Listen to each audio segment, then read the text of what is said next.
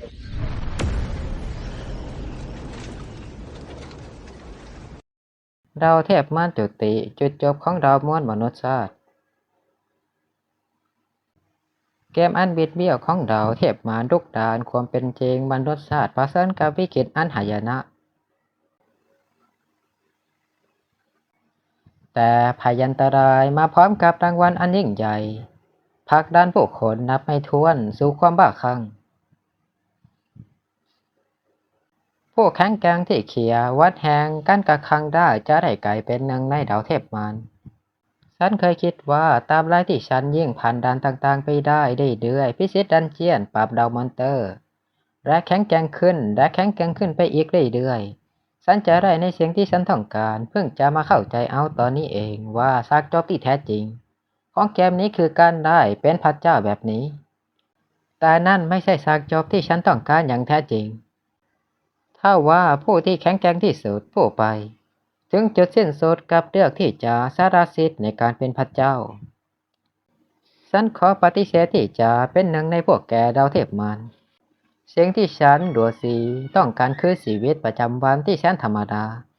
ครอบครัวสหายและคนรักนั่นคือโลกที่ฉันต้องการสีอาหารเย็นพร้อมแล้วเจ้าสีตัวน้อยดูสิวันนี้ฉันเอาอะไรมาให้ซีสุดสัปดาห์นี้ไปเดทกันเถอะเปิดใช้งานการ์ดพิเศษระดับเอสย้อนกับการเวลา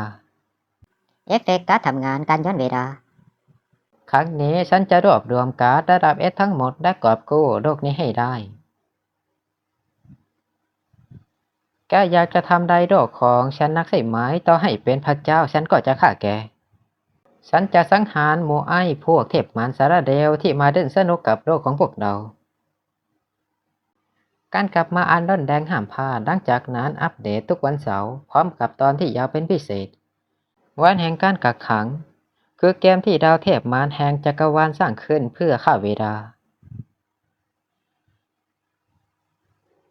เมื่อ20 ปีก่อนเกมที่ถูกเรียกว่าวันแห่งการกักขังได้ปรากฏขึ้นบนโลกอย่างกระทันหันนำมาซึ่งหายนะได้โอกาสอันใหญ่หลวงแก่มวลมนุษ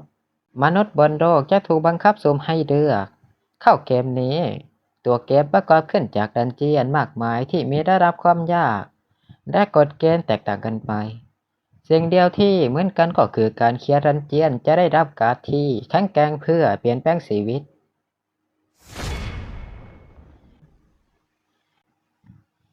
ส่วนผู้พ่ายแพ้ต้องจ่ายด้วยชีวิตของตนเองเป็นค่าตอบแทนและ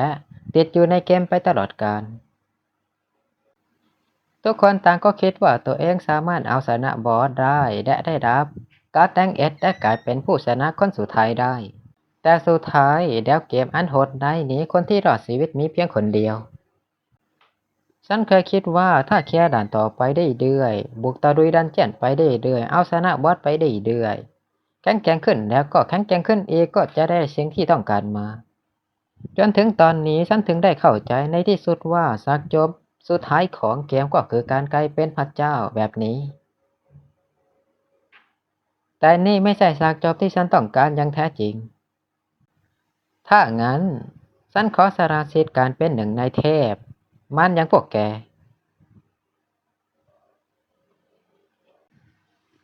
พวกเขียเกมเพียงหนึ่งเดียวของโลกผู้เล่นที่แข็งแกร่งที่สุดแห่งวันแห่งการกักขังลัวสีเจ้ารู้หรือไม่ว่าการมา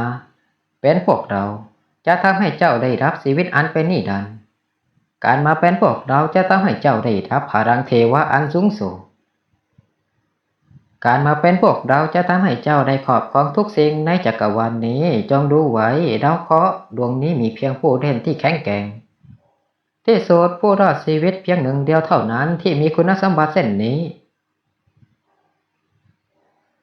เจ้าแน่ใจหรือว่าจะสละคุณสมบัติในการเป็นเทพฉันแน่ใจ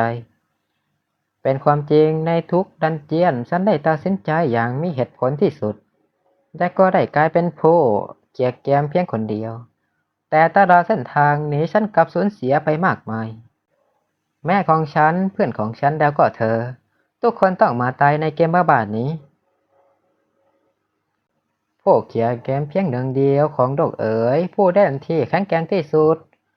ในวันแห่งการกักขังโดดสีพวกเราสงสัยอย่างหนักว่าสิ่งที่เจ้าต้องการแท้จริงแล้วคืออะไรคือชีวิตประจำวันที่สงบสุขและน่าเบื่อของฉันคือโลกที่คนสำคัญของฉันทุกคนยังมีชีวิตอยู่อย่างปลอดภัยเชลซีกินข้าวได้แล้วลูกซีใจดูสิว่าวันนี้ฉันเอาอะไรมาให้อาซีสุดสัปดาห์นี้ไปเดทกันนะและทั้งหมดนี้ก็ถูกพวกแกทำได้ไปหมดแล้ว ถ้างั้นตอนนี้เจ้าก็จงมองดวงดาวเคราะห์ที่แบกรับความทรงจำทั้งหมดของเจ้าแตกสลายไปต่อหน้าต่อตาซะเถอะคำคูไร้สาระแบบนี้ไม่จำเป็นดอกฉันจะกลับมาอีกครั้งฉันดูว่าการ์ดแดงเอสหมายเลข005ใบนี้มีพลังที่แม้แต่พวกแกก็ไม่อาจจะควบคุมได้พวกแกสร้างของดีๆขึ้นมาได้จริงๆสินะการ์ดใบนี้ ดีนะที่ฉันเก็บไว้มาตลอดครั้งนี้ฉันจะต้องชดเชยความเสียใจของฉันและทำให้ทุกคนรอดชีวิตให้ได้แบงค์เอสย้อนการเวลาเอฟเฟกต์สกิลรีเซ็ตเวลาความทรงจำของทุกคนจะถูกลบหายไปยกเว้นผู้ใช้เหตุการณ์ใดๆที่เกิดขึ้นแล้วจะถูกรีเซ็ตไปสู่สภาพดั้งเดิมทั้งหมดให้เราได้เปลี่ยนแปลงโชคชะตากันอีกครั้งการ์ดใบนั้นเขาได้การ์ดใบนั้นไปจริงๆด้วยน่าสนใจข้าจะตั้งตารอที่จะได้เจอเจ้าอีกครั้งเอฟเฟกต์การทำงานการย้อนเวลา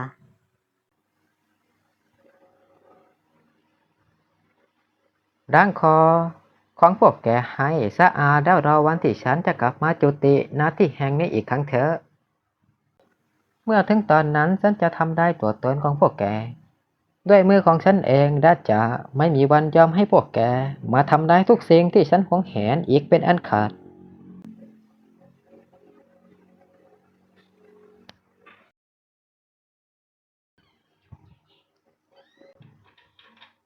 ฉันกลับมาได้จริงๆด้วยชุดคนไข้นี่ฉันอยู่ที่โรงพยาบาลจิตเวชเมืองสิงซานเหรอเสี่ยวซีเห็นของไม่ดีพวกนั้นอีกแล้วเหรอลูกไม่ต้องห่วงนะแม่อยู่ที่นี่แล้วแม่ชาติก่อนตั้งแต่ที่ฉันถูกดึงเข้าไปในเกมวันแห่งการกักขังก็ไม่เคยได้เห็นแม่ตอนที่ยังมีสติสัมปชัญญะอีกเลยทำให้จิตสำนึกของแม่ติดอยู่ในเกมตลอดกาลส่วนร่างกายในโลกแห่งความเป็นจริงก็กลายเป็นเจ้าหญิงนิทราครั้งสุดท้ายที่แม่คุยกับฉันอย่างมีสติมันก็ผ่านมาหลายปีแล้วแม่ครับผมคิดถึงแม่จังเอ๊ะแม่ก็อยู่ที่นี่ตลอดนะลูกอาการของเสี่ยวซีหนักขึ้นอีกแล้วเหรอฉันชื่อโดซีเป็นคนไข้ที่โรงพยาบาลจิตเวชเมื่อสิงสารปรับตัวไว้ฉันป่วยเป็นโรคได้บุคลิกขั้นรุนแรงมาตั้งแต่เด็กพูดง่ายๆก็คือโรคจิตเวชประเภทบุคลิกอันที่จริงในหัวของฉันมีหลายคนพูดคุยกันอยู่ตลอดเวลาสิ่งที่ฉันพูดไม่ใช่เรื่องเดียวดายแน่นอนแต่คนรอบข้างกลับไม่เคยเชื่อฉันเลย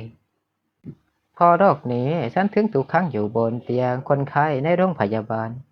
ทำงานไม่ได้มีความรักก็ไม่ได้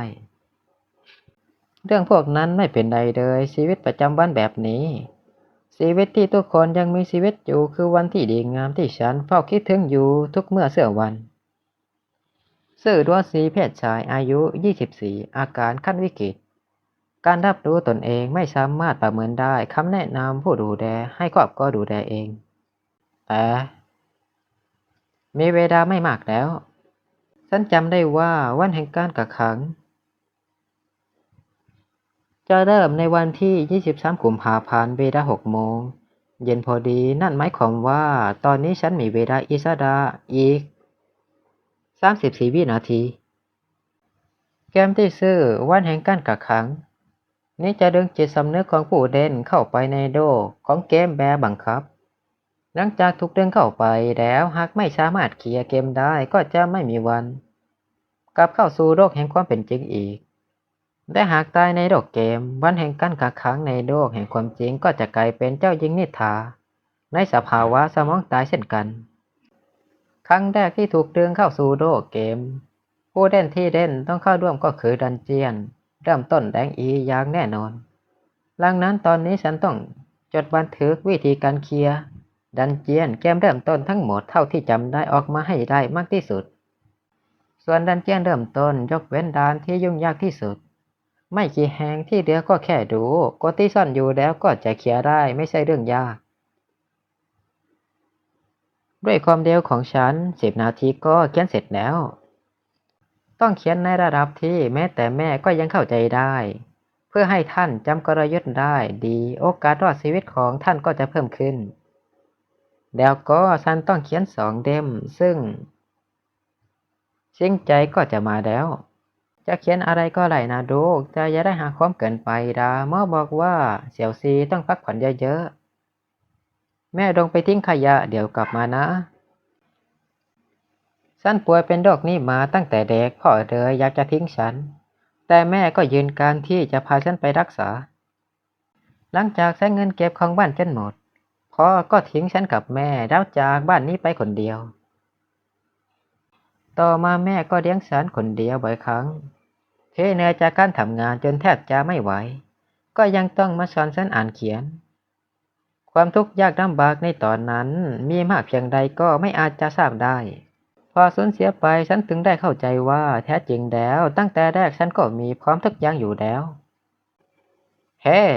ดีใจฉันมาเยี่ยมนายอีกแล้วนะซื้อส้มที่นายชอบที่สุดมาให้ด้วยไม่เจอกันนะเดยนะซึ้งใจนานฉันจำได้ว่าเพิ่งจะมาเยี่ยมเขาเมื่อ3 วันก่อนเองนะเจ้าหัวเกรียนคนนี้ก็คือเพื่อนเพียงคนเดียวของฉันสวีสิงห์ตอนเด็กๆอยู่หมู่บ้านเดียวกันตอนนั้นมีบางคนที่พอรู้เรื่องอาการป่วยของแม่ฉันก็บอกลูกๆพวกเขาไม่ให้เข้าใกล้ฉันส่วนเด็กบางคนก็ใช้การดังแกฉันเพื่อพิสูจน์ความกล้าของตัวเองช่างได้เหตุผลสิ้นดีสวีสิงห์กลายมาเป็นเพื่อนกับฉันก็ในตอนนั้นเองใครว่าเขาไม่มีเพื่อนฉันนี่แหละคือเพื่อนของโดซิแต่สวิตซิงก็ต้องมาตายอย่างน่าอานาถในดันเจียนเมื่อชาติก่อนก็เพื่อช่วยให้ฉันผ่านไปได้รอดให้ได้นะเอาชนะเกมให้เฮี้ยนนี้ให้ได้สิใจชาตินี้โศกนาฏกรรมแบบนั้นฉันจะไม่ยอมให้มันเกิดขึ้นอีกเด็ดขาด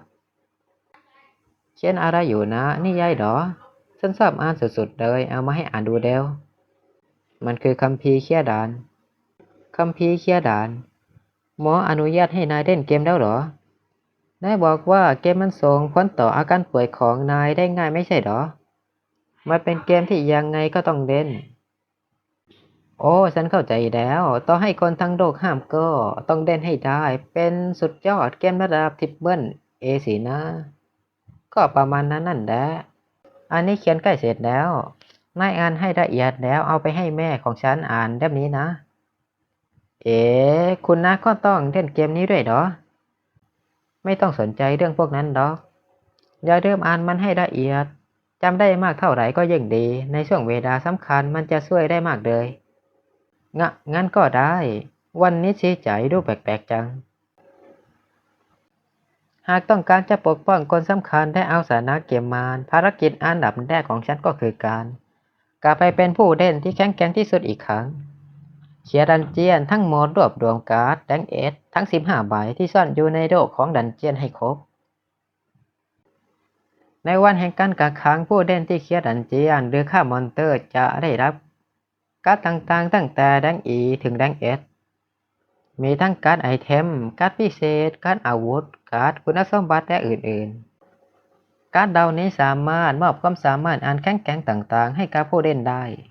ส่วนการ์ดแดงเอสมีเพียง15 ใบเท่านั้นพวกมันทุกใบล้วนมีเพียงหนึ่งเดียวและมีพลังพิเศษที่แม้แต่ดาวเทพมารก็ไม่อาจจะควบคุมได้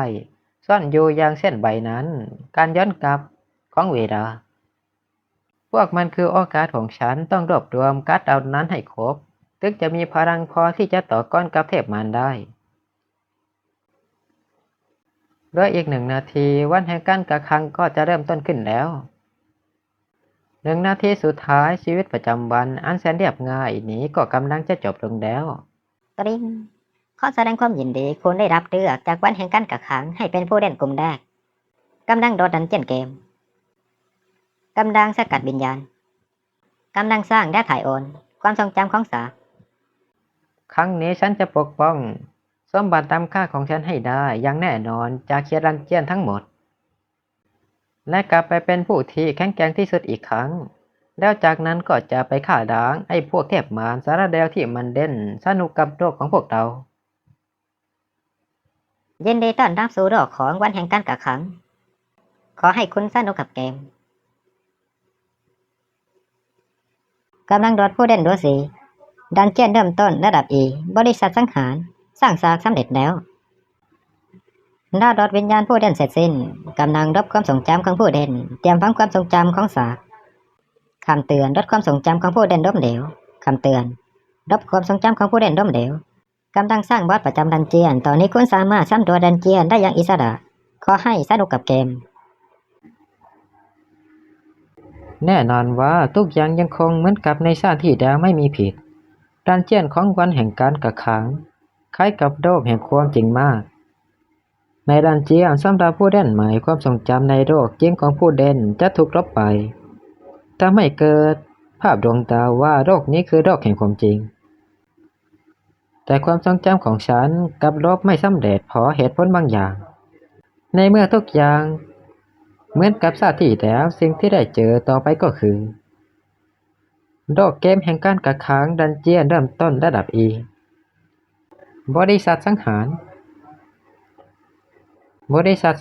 เป็นดันเจียนระดับ E ที่เลเวลต่ำมากแต่การที่จะเคลียร์ได้นั้นจำเป็นต้องสังหารมอนเตอร์ระดับบอสถึง3ตัวบอสทั้ง3ตัวมีสเกลแตกต่างกันไปความยากก็จะค่อยๆเพิ่มขึ้นดันเจียนนี้ถือว่ายากมากสำหรับมือใหม่ระบบเปิดหน้าต่างสถานะตัวละครของฉันหน้าต่างสถานะตัวละครของผู้เล่นดัวสีเปิดขึ้นเซอร์ดัวสีเลเวลปัจจุบันเลเวลสูงประสบการณ์0/100เผ่าพันธุ์มนุษย์คุณสมบัติพื้นฐานยังไม่ปลดล็อกยังไม่ได้รับคุณสมบัติสกิลที่เรียนรู้ยังไม่ปลดล็อกยังไม่ได้รับการ์ดสกิลไอเทมในการครอบครองยังไม่ปลดล็อกยังไม่ได้รับการ์ดไอเทมได้รับพรบางอย่างที่ไม่สามารถระบุได้อันดับคะแนนสังหารสะสมของผู้เล่นทั่วโลกยังไม่ปลดล็อกคุณสมบัติสกิลไอเทมเป็นส่วนทั้งหมดตอนนี้ฉันอยู่ในสถานะผู้เล่นใหม่เต็มตัวด้วยตัวฉันในตอนนี้การจะฆ่าบอส3ตัวนั้นแทบจะเป็นไปไม่ได้ต้องเปิดใช้งานคุณสมบัติของผู้เล่นก่อนไอเทมพรที่ไม่สามารถระบุได้นี่เหมือนคืออะไรกันนะพรที่ไม่สามารถระบุได้บางทีอาจจะเกี่ยวข้องกับการที่ฉันยังมีความทรงจำจากชาติที่แล้วก็ได้แต่ว่าเรื่องเร่งด่วนตอนนี้ก็คือต้องได้รับคุณสมบัติแล้วกลับไปค้นบอสดันแรกก็คิดดูก่อนในสถานการณ์ตอนนี้วิธีที่จะพลิกเกมได้คือแต่เมื่อเทียบกับเมื่อก่อนครั้งนี้ฉันสัมผัสถึงความหมายของมันได้อย่างชัดเจนเนื้อหาที่พวกเขาพูดในครั้งนี้เกี่ยวข้องกับการกอบกู้โลกและเอาชนะเทพมารการจะเอาชนะเทพมารพวกนั้นได้บางที่อาจจะต้องอาศัยความร่วมมือจากพวกดาวแดกเขาเท่านั้นถึงจะทำได้สำเร็จถ้าหากนังดีเซตเวดาแล้วพวกเขายังมีความทรงจำของชาตินี้อยู่ครั้งหน้าจะต้องกำจัดดาวเทพมารร่วมกับเขาได้อย่างแน่นอนไม่สิบางทีเขาที่ย้อนกลับไปในอดีตอาจจะสามารถโน้มน้าวพวกเราที่ไม่มีความทรงจำได้คำพูดของพวกเขาหมายความว่าอะไรกันหมายความว่านอกจากยืมพลังของการ์ดแดงเอสทั้ง15 ใบได้แล้วยังต้องได้รับพลังของพวกเขามาอีกงั้นเหรอเปิดห้องน้ำใสรับแล้วตรวจพบพูดผีในตำนานเมืองเจ้าขี้ขาด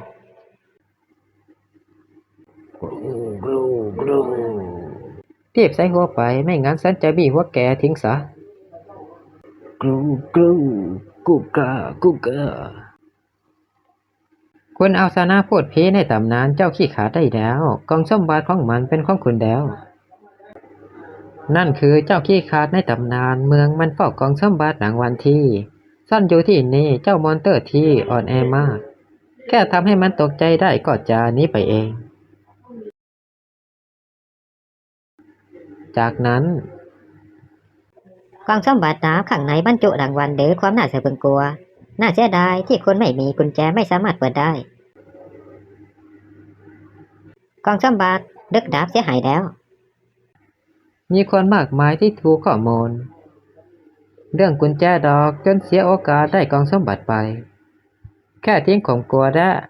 อคติไปนี่ก็เป็นภารกิจประสิทธิภาพสูงที่แม้แต่มือใหม่ก็ทำได้เจอแล้วคุณได้รับไอเทมจากกล่องสมบัติการ์ดพลังกายดังอีการ์ดความว่องไวดังอีการ์ดพละกำลังดังอีการ์ดคุณสมบัติพื้นฐาน3 ใบมีเจ้านี่ก็สามารถเปิดใช้งานคุณสมบัติของผู้เล่นได้เปิดใช้งานอัปเกรดพลังกายความว่องไวและพละกำลังของคุณสำเร็จแล้วเพิ่มคุณสมบัติความว่องไวเลเวล1จำกัดถึง5คุณสมบัติพละกำลังเลเวล1จำกัดถึง5คุณสมบัติพื้นฐานพลังกายเลเวล1จำกัดถึงเลเวล5ผลการเสริมพลังที่เบาบางแต่ชัดเจนแต่ว่าฉันในตอนนี้มีพลังพอที่จะสู้กับบอสทั้ง3 ตัวได้แล้วเซอร์โดซีเลเวลปัจจุบัน0ประสบการณ์0/100เผ่าพันธุ์มนุษย์คุณสมบัติพื้นฐานพลังกาย1ความว่องไว1พละกำลัง1สกิลที่เรียนรู้ยังไม่ปลดล็อกยังไม่ได้รับการ์ดสกิลไอเทมในการครอบครองยังไม่ปลดล็อกยังไม่ได้รับการ์ดไอเทมได้รับฟันบางอย่างที่ไม่สามารถระบุได้เพียงใช้การ์ดคุณสมบัติเปิดใช้งานหน้าต่างเกมก็จะกลายเป็นผู้เล่นอย่างเป็นทางการต่อให้เป็นแค่คุณสมบัติเลเวล1ก็ไม่ใช่สิ่งที่มนุษย์ธรรมดาจะต่อกรได้ด้วยค่าสถานะของฉันตอนนี้ประสบการณ์กับการต่อสู้จากชาติที่แล้วการจะผ่านดันเจียนเริ่มต้นนี้ก็ถือว่าง่ายมากแต่ว่าแค่นี้ยังไม่พอหรอกการจะโค่นเจ้าพวกนั้นเพื่อปกป้องโลกใบนี้ไม่ให้ถูกทำลายอะไรที่ใช้ได้ก็ต้องใช้ให้หมดพลังของเจ้าของเสียงที่ฉันได้ยินในหัวมาตลอดฉันต้องการมันยังแน่นอนตอนนี้ต้องจัดการให้กระจ่างก่อนนี่พวกคุณคือเจ้าของเสียงที่ให้พรฉันสินะตอบมาฮ่าฮ่าฮ่าถึงจะพูดแบบนี้ไปก็คงจะไม่มีใครตอบกลับมาหรอกมั้งนั่นก็ขึ้นอยู่กับเจ้า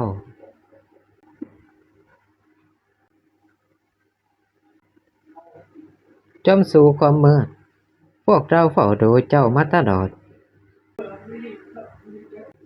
พวกคุณเป็นใครพรนั้นพวกคุณให้ฉันหรอทำไมถึงช่วยฉัน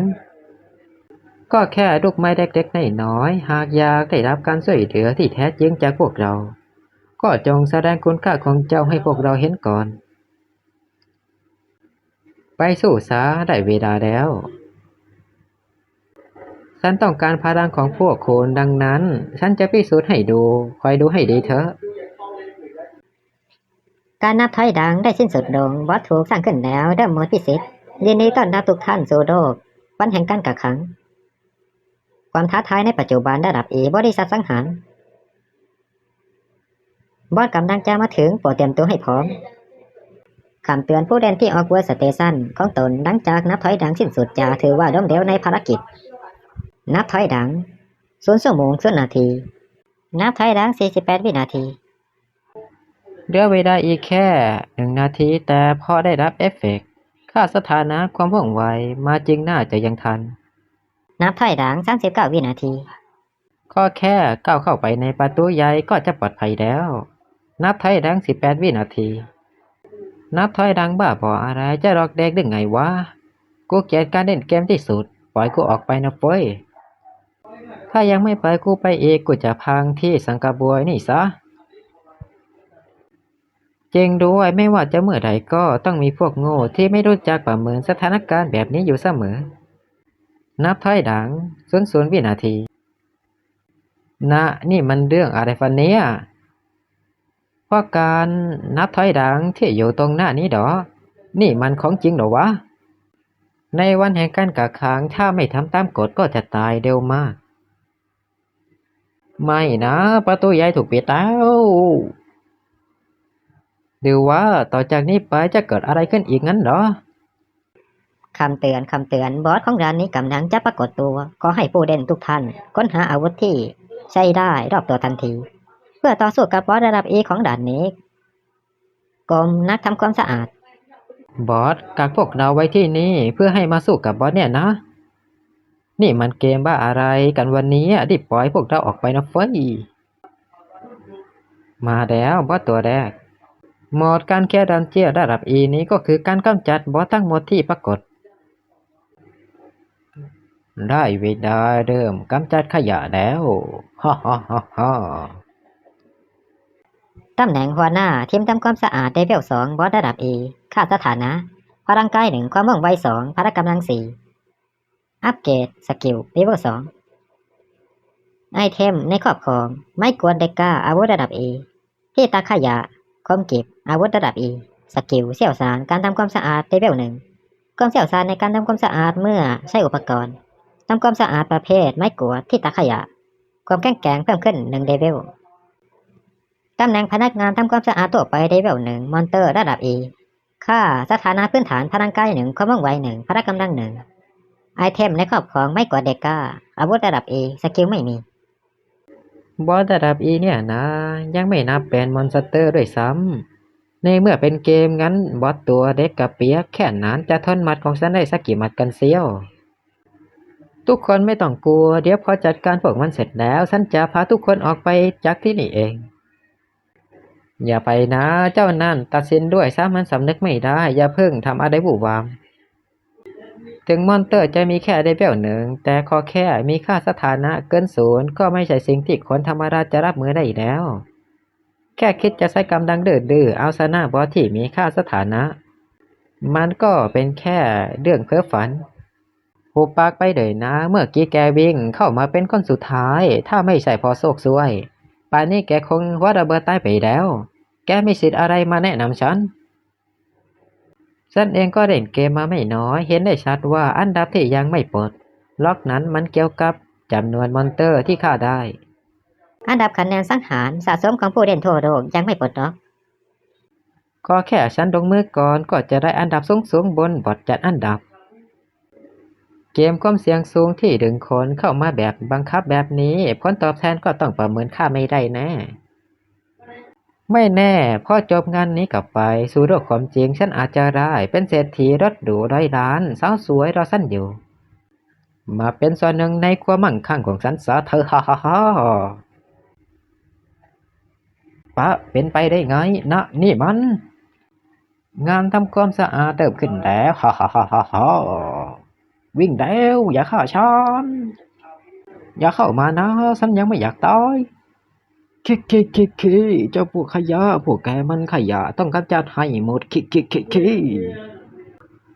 ว้ากนี่มันบ้าบออะไรกันไปฉันออกไปช่วยด้วยช่วยฉันด้วยคู่ต่อสู้ของแกคือฉัน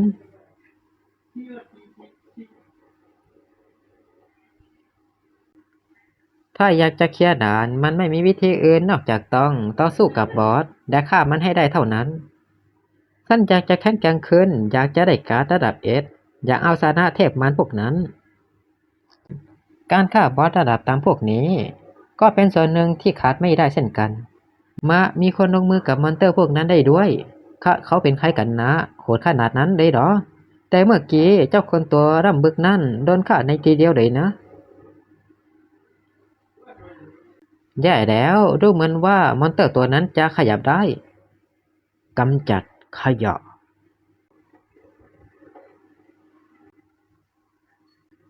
ต้องฆ่ามอนเตอร์ให้ตายเท่านั้นถึงจะมีหน้าต่างแจ้งเตือนรางวัลจากระบบแจ้งขึ้นมาหลังนั้นไม่ว่าเมื่อใดถ้าไม่มีหน้าต่างรางวัลเด้งขึ้นมาก็ต้องซ้ำให้ตายเพื่อตัดไปตั้งแต่ต้นดงได้รับไม้กวาดเดกาอาวุธระดับ E พลังบวก1คุณได้สังหารพนักงานทำความสะอาดทั่วไปเลเวล1ได้รับรางวัลเป็นการ์ดพละกำลังการ์ดแดง E สามารถเพิ่มค่าสถานะพละกำลังที่ต่ำกว่าเลเวล5ได้1ระดับเขาทำได้ด้วยเขาฆ่ามอนเตอร์แบบนั้นได้จริงๆด้วยเขาเป็นใครกันแน่ทำไมถึงได้แข็งแกร่งกว่าเจ้ากล้ามโตนั่นอีกการฆ่ามอนเตอร์ระดับตามจะได้รับการ์ด1 ใน 3ชนิดนั่นคือพละกำลังว่องไวหรือพลังกายตอนนี้ฉันขาดค่าสถานะอย่างหนัก เพราะงั้นไม่ว่าจะได้การ์ดอะไรมาก็ดีที่สุดทั้งนั้นใช้การ์ดพารกำดังเลเวลหนึ่งเพิ่มพารกำดังเลเวล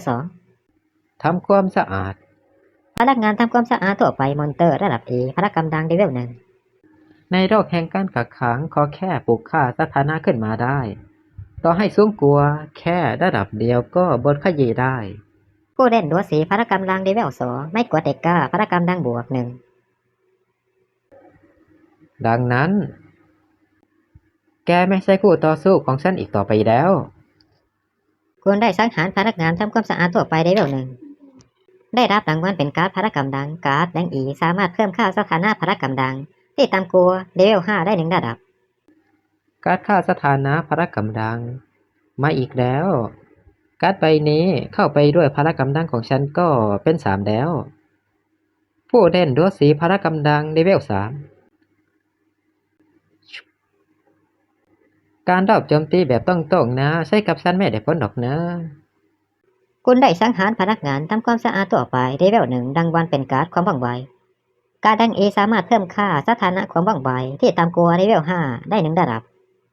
ดีมากความว่องไวก็เป็นค่าสถานะที่สำคัญขยะเจ้าพวกขยะที่น่ารังเกียจในเกมมีการตั้งค่าความเกลียดชังอยู่ผู้เล่นที่ซึ่งฆ่ามอนเตอร์ไร้ตัวก่อนจะถูกพวกมอนเตอร์ไม้หัวเป็นเป้าหมายหลักถ้าไม่ควรยากในการฆ่ามอนเตอร์ตัวต่อๆไปยิ่งสูงขึ้นเรื่อยๆ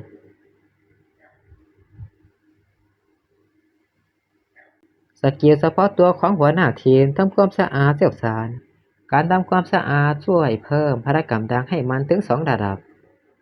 ตอนนี้การสู้แบบ1ต่อกลุ่มเป็นเรื่องที่ไม่สะดวกต้องสู้แบบยืดเยื้อกับมันแล้วค่อยๆจัดการไปทีละตัว ใครที่ไม่อยากตายก็โยนของใส่ไอ้มอนเตอร์3ตัวนี้เพื่อขัดขวางมันซะสร้างโอกาสให้ฉันฆ่าพวกมันฉันเดินฆ่าความเกลียดชังไว้แล้วผู้เล่นคนอื่นค่อนข้างปลอดภัยขอแค่พวกเขาช่วยคุ้มกันเด็กน้อยฉันก็จะหาโอกาสสวนกลับได้อีกอย่างถ้าในกลุ่มผู้เล่นนี้มีคนที่มีฝีมืออยู่บ้างก็สามารถให้พวกเขามาเคลียร์ดามด้วยกันกับฉันได้ยิ่งมีคนรู้ว่าเคลียร์ด่านยังไงมากเท่าไรก็จะยิ่งมีคนรอดชีวิตมากขึ้นเท่านั้นดะลงมือในเวลาแบบนี้มันจะไม่เป็นการดึงดูดความสนใจของมอนเตอร์พวกนั้นหรอถ้าโดนพวกนั้นสังเกตเห็นเขาก็จะตายเอานะดูเหมือนเขาคนเดียวก็น่าจะจัดการเจ้าพวกนั้นได้นะเจ้าพวกนี้ควรหนีดีฝ่อกันหมดแล้วดูท่าฉันคงต้องหาโอกาสด้วยตัวเองแล้วสิขยะมีคนลงมือจริงๆด้วยเฮ้ทำอะไรของแกนะเขาสู้เพื่อพวกเราทุกคนต้องช่วยกันเราถึงจะรอดกันได้นะแต่ว่าคนอย่างพวกเราจะไปสู้กับมอนเตอร์พวกนั้นได้ยังไงขยะกำจัดต้องกำจัดขยะเฮ้บอสมาทางนี้แล้วซันดอร์บอสมาทางนี้แล้วเดวรีบช่วยโอกาสเดวเขาขอบใจคุณได้สังหารพนักงานทำความสะอาดทั่วไปเลเวล1คุณได้สังหารพนักงานทำความสะอาดทั่วไปเลเวล1ตอนนี้ค่าสถานะของฉันเหนือกว่าพนักงานทำความสะอาดทั่วไปแล้วได้ฆ่าพวกมันได้ในทีเดียวที่เหลือก็มีแค่บอสได้รับรางวัลเป็นการ์ดความว่องไวการ์ดแดงอีสามารถเพิ่มค่าสถานะความว่องไวที่ต่ำกว่าเลเวล5ได้1ระดับ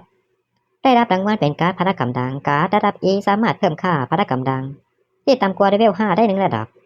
ขยะต้องกำจัดให้หมดช่วยด้วยแกตั้งหากที่เป็นขยะที่แท้จริงเชื่อยินดีด้วยผู้เล่นดัวสีได้สังหารบอสของด่านนี้แล้วอันดับคะแนนสะสมของผู้เล่นปลดล็อกแล้วอันดับ1ดัวสีคะแนนสะสม700อันดับ2ยังไม่มีอันดับ3ยังไม่มีอันดับที่4ยังไม่มีผู้เล่นดัวสีได้สังหารบอสช่วงที่1หัวหน้าทีมทำความสะอาดแล้วกำดังมอบรางวัลบอสจัดอันดับปลดล็อกแล้วคะแนนสะสม700ท่านจำได้ว่าตอนเคลียร์ดันเจียนครั้งแรกผู้เล่นอันดับ1จะได้รับการ์ดระดับ S หมายเลข001อันดับคะแนนสะสมของผู้เล่นปลดล็อกแล้วอันดับ1ดัวสีคะแนนสะสม700 อันดับ2ยังไม่มีอันดับ3ยังไม่มีอันดับ4ยังไม่มีชาติที่แล้วฉันไม่ได้รับการ์ดใบนี้แต่การ์ดดังเอ็ดทุกใบล้วนมีพลังมหาศาลไม่รู้ว่าการ์ดดังเอ็ดไม้แรกส่วนใบนี้จะมีความสามารถที่แข็งแกร่งขนาดไหนงั้นก็มีวิธีเคลียร์นะสิครับถ้ามีอะไรให้ช่วยบอกผมได้เลยนะต้นอีกหน่อยถ้าภาระทางจิตใจมันหนักเกินไปก็ใช้การชำระล้างเพื่อปัดเป่ามันซะถ้าฉันต้องการความช่วยเหลือเดี๋ยวจะบอกเองมลภาวะจิตใจทำงานค่าสติปัญญาของผู้เล่นกำลังลดลงค่าสติปัจจุบัน70เวลาจนกลัวสภาวะจิตสลายโดยสมบูรณ์6นาที59วินาทีแค่เห็นก็อยากจะอ้วกแล้วถ้ากินไม่หมดภายใน7 นาทีเราจะกลายเป็นบ้ากันหมดแล้วเราต้องกินเจ้านี่จริงๆเหรอวะการต่อสู้กับมอนเตอร์4ตัวในขณะที่กำลังการต่อสู้กับมอนเตอร์4ตัวในขณะที่ค่าสถานะของดาวลดลงเพราะมลภาวะทั้งจิตใจแทบจะเป็นไปไม่ได้เลยทฤษฎีพื้นฐานในการเคลียร์ด่านที่2ก็คือการกินงานเลี้ยงนักล่าเพื่อลดการป้องกันของมอนเตอร์พ่อครัวจากนั้นก็ล้อมพวกมันแล้วจัดการพร้อมกันวิธีนั้นมันการันตีแค่คะแนนกับรางวัลขั้นต่ำสุดเท่านั้นผู้เล่นรั้วสีครอบครองพรที่ยังไม่ระบุมีภูมิคุ้มกันต่อมลภาวะทางจิตใจค่าสติปัญญาปัจจุบันของรั้วสี100งั้นสิ่งนี้ก็คือความนึกสนุกนั่นสินะพรที่ยังไม่ระบุหมายความว่าการโจมตีทางจิตใจใช้ไม่ได้ผลกับฉันงั้นเหรอแจ้งไปเลย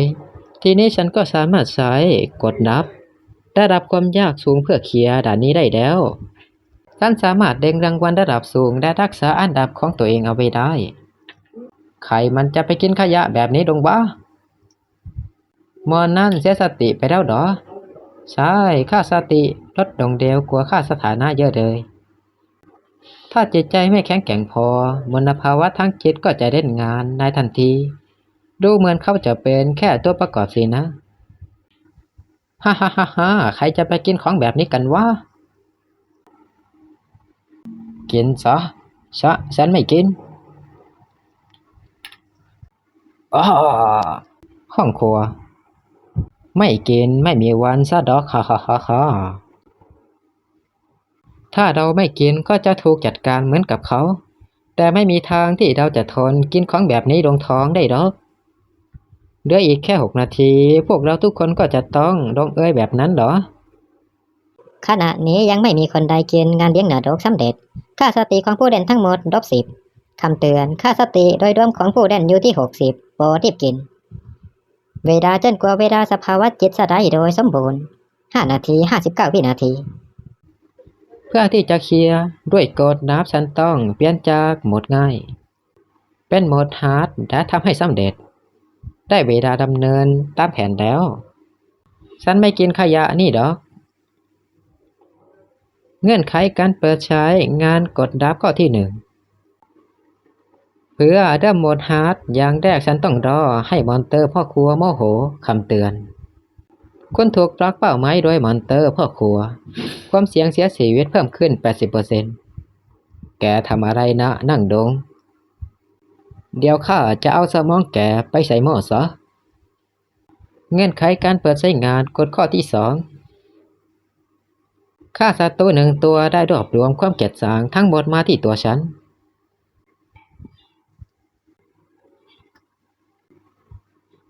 คุณได้สังหารมาดิสปิเตอร์เลเวล3ได้รับการ์ดพละกำลังและการ์ดพลังกาย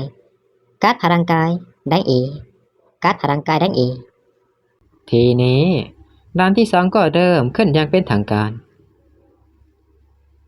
รั้วสีพละกำลังเลเวล5ความว่องไวเลเวล4พลังกายเลเวล2คุณได้สังหารศัตรู1 ตัวค่าความเกลียดชังจาก3 ตัวที่เหลือเพิ่มขึ้นเป็น100ปลดล็อกกดดับใช้ชนะด้วยการโจมตีก่อนแล้วการโจมตีของศัตรูจะมุ่งเป้ามาที่คุณเท่านั้นคะแนนสะสมของรางวัลเพิ่มขึ้น 10% นี่คือกฎลับของความยากสูงใช้ชนะด้วยการโจมตีก่อนคนขายเนื้อเลเวล3คุ้มครั่งนักซิมอาหารเลเวล3คุ้มครั่ง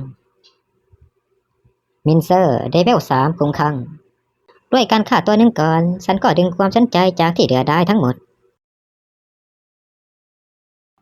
แต่เมื่อความเกลียดชังทั้งหมดมุ่งมาที่ฉันโอกาสตายก็สูงขึ้นต้องรักษาระยะห่างไว้เพื่อไม่ให้โดนดอมและเก็บแดงไว้สำหรับบอสฉันจะใช้พวกมันเพื่อเตรียมพร้อมสำหรับการต่อสู้กับบอสตอนนี้ฉันคือเป้าหมายของพวกมันคนเดียวเท่านั้นจะใช้กลยุทธ์เบี่ยงเบนความสนใจไม่ได้แกหนีไม่พ้นหรอกข้าจะทราบแกเป็นสิ้นบล็อกมีดของข้าได้เด้องั้นข้าจะแสดงท่าไม้ตายให้ดูสกิลแกะสลักประกายแสงระดับ E ติดกับแล้วจึงอยู่ที่ฉันยังมีพลังไม่พอที่จะเอาชนะบอสได้เพราะงั้นฉันจะใช้ตัวประกอบพวกนี้เพื่อปลดล็อกสกิลของรับไปคำ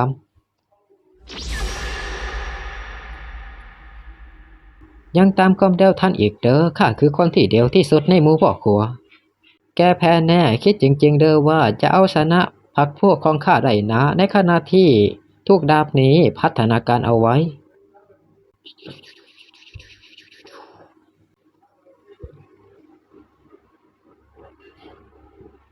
ปัดได้เด้อนี่มันแข็งแกร่งกว่าข้าเราน่าจะทัดเทียมกันได้สกิลเฉพาะตัวของดาบได้คำพามิติถูกปลดล็อกต้องขอบใจแกเลยค่ะฟันของฉันเต็มแล้วแกใช้การโจมตีของข้าเพื่อชาร์จค่าสกิลเด้อนี่เดวนี่มันกับด็อกใช้ไปแล้วคุณได้สังหารคนขายเนื้อเลเวล3แล้วคุณได้สังหารนักซิมอาหารเลเวล3แล้วคุณได้สังหารมินเซอร์เลเวล3แล้ว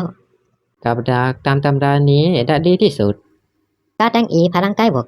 1การแดงอีพลังใกล้บวก1การแดงอีความว่องไวบวก1การแดงอีความว่องไวบวก1แดงอีพลังใกล้บวก1แดงอีพลังใกล้บวก1เฮ้อเมื่อกี้มันหนักหนาสาหัสจริงๆนะครับเขาคำนวณทุกอย่างไว้หมดแล้วสินะ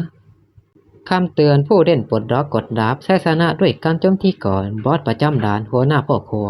เข้าสู่สภาวะคุมขังแล้วค่าความโกรธของหัวหน้าพ่อครัวอยู่ที่100ค่าสถานะทั้งหมดบวก1สถานะของบอสเพิ่มขึ้นกดดับ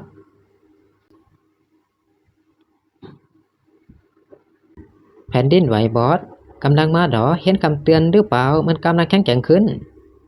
ถ้าเขาฆ่าบอสไม่ได้พวกดาวได้ตายกันหมดแน่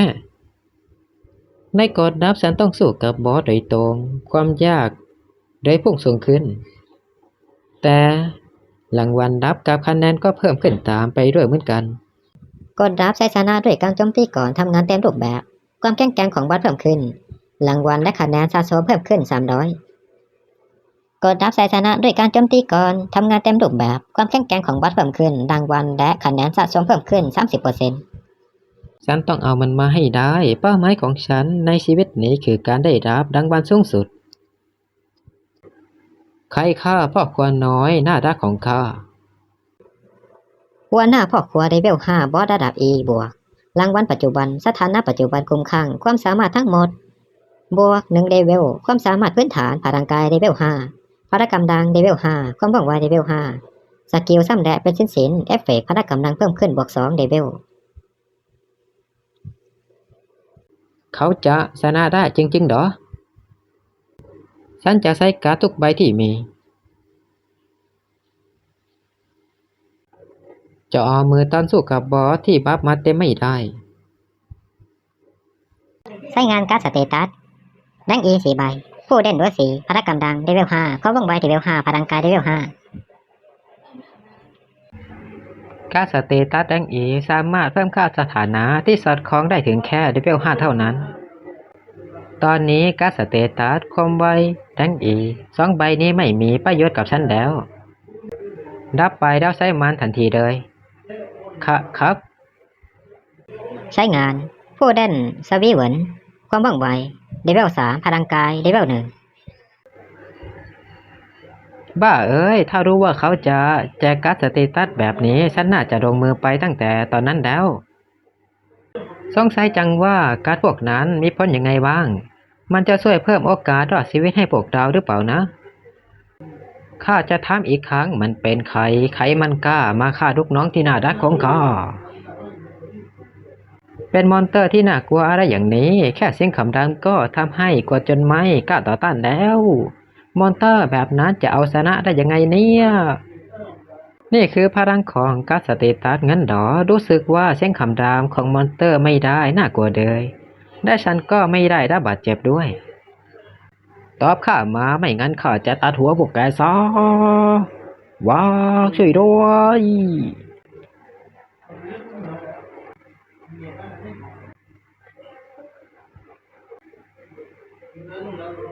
คนที่ฆ่าพวกมันคือฉันเอง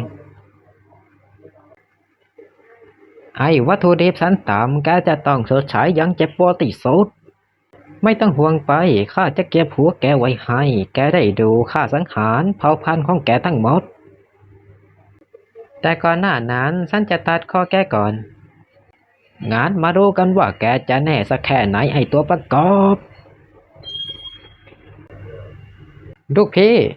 ภารกรรมดังเลเวล8อย่างที่คิดแม้แต่เขาก็ยังรับตรงๆไม่ไหวฉันไม่เป็นไรลูกพี่เหรอไม่ได้ยินคำเรียกแบบนี้มานานแล้วจริงๆในชาติที่แล้วตอนเคลียร์วันแห่งการกักขังฉันก็ได้ตั้งทีมของตัวเองขึ้นมาเหมือนกันลูกพี่ยิ้มหน่อยสิลูกพี่ฮ่าฮ่าฮ่าลูกพี่ลูกพี่คะซีใจนายหมอที่จะเป็นหัวหน้าจริงๆเท่าว่าบนเส้นทางสู่การเคลียร์วันแห่งการกักขังทุกคนกราบตายหมดสุดท้ายก็มีแค่ฉันที่รอดชีวิตมาได้ทำไมถึงมีแค่ฉันคนเดียวที่รอดได้ไอ้วัตถุดิบชั้นต่ำข้าจะสาบแกเป็นสิ้นเดี๋ยวนี้นะตอนนั้นฉันไม่เข้าใจเลยแต่หลังจากนั้นฉันก็เข้าใจในที่สุดตายซะ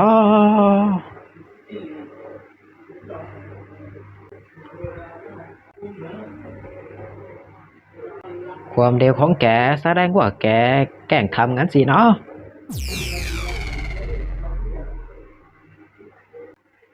เหตุผลที่ฉันรอดมาได้จนถึงที่สุดก็เพราะฉันไม่เคยดังเดเพราะว่าฉันมีสิ่งนั้นมากกว่าพวกเขาทุกคนมีความรู้สึกที่อยากจะชนะคนที่อยากจะชนะมักจะทำทุกวิถีทางเสมอแต่หลังจากที่ชนะจริงๆฉันก็ตระหนักได้ว่าฉันไม่ได้แค่อยากชนะ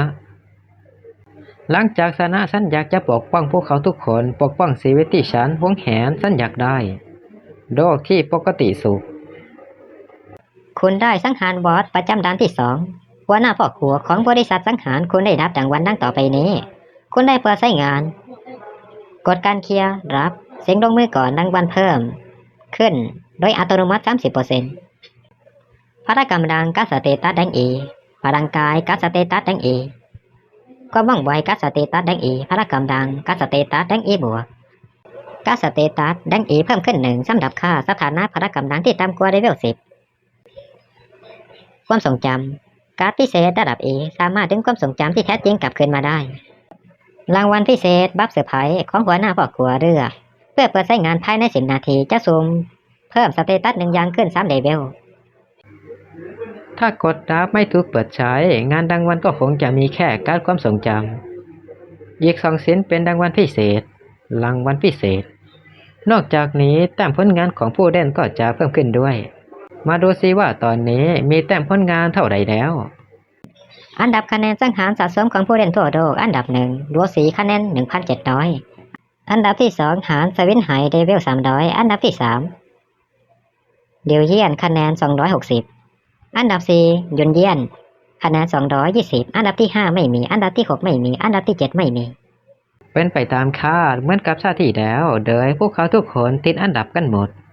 ถึงแม้ว่าคะแนนของพวกเขาจะด้อยกว่าฉันมากแต่พวกเขาก็เป็นผู้เล่นหน้าใหม่ที่มีพรสวรรค์โดดเด่นอย่างแท้จริง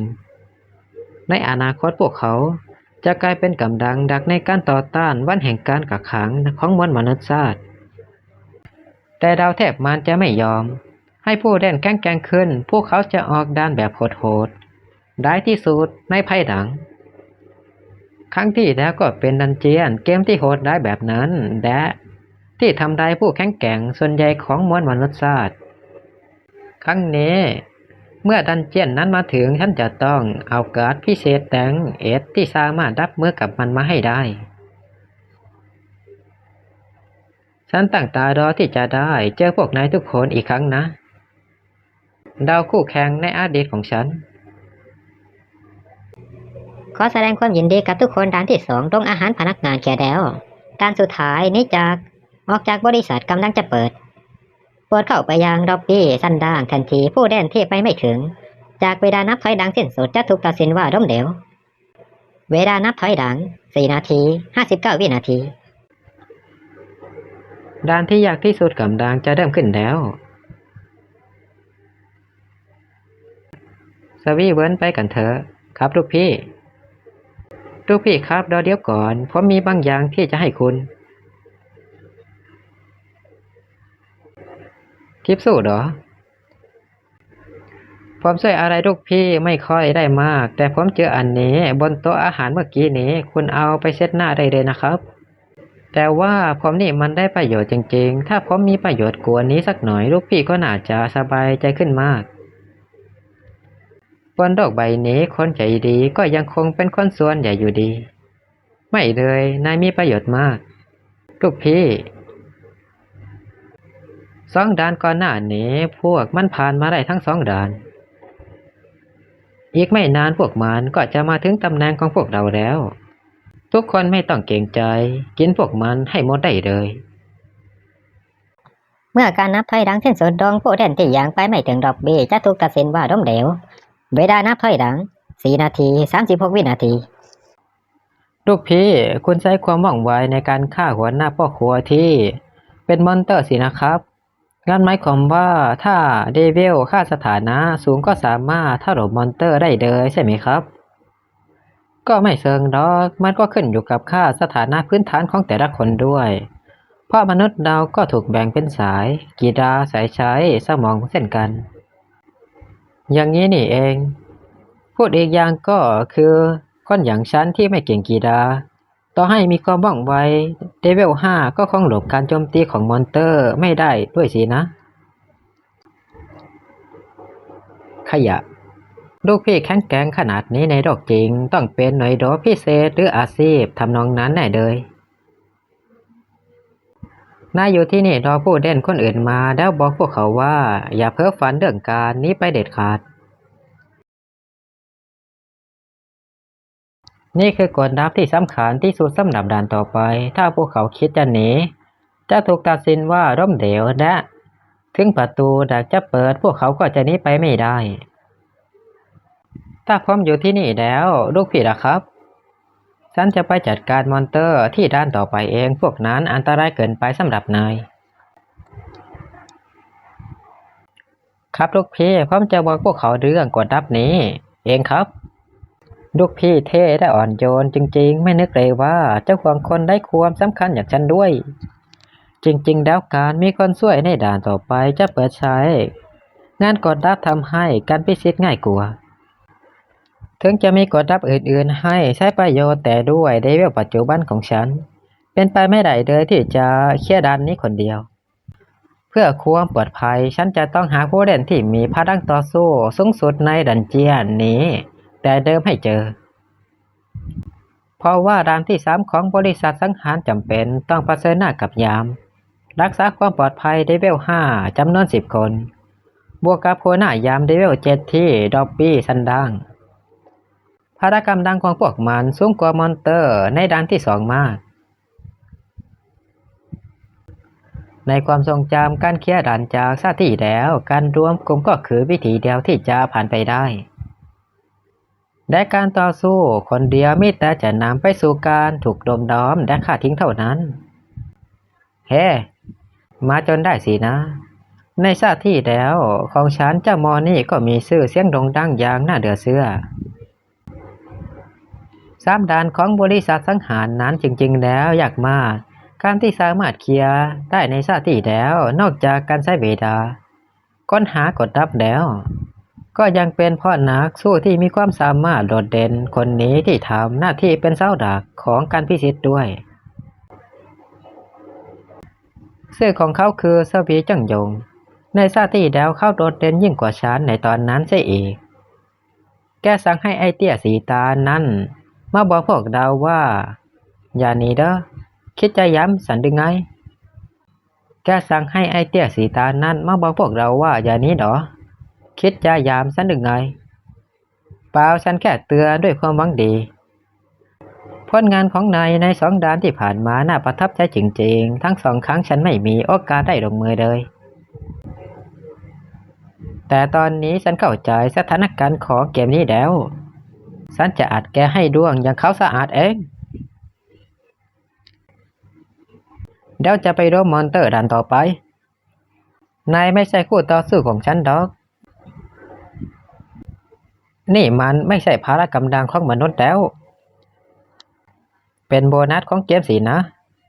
ถูกต้องด่านต่อไปยุ่งยากมากถ้านายเตรียมใจจะร่วมทีมกับฉันสามารถให้การ์ดค่าสถานะ3 ใบนี้กับนายได้อะไรทำให้แกคิดว่าฉันจะร่วมทีมกับแกดะเพราะสิ่งนี้ไงความทรงจำการพิเศษดังเอระลึกความทรงจำที่แท้จริง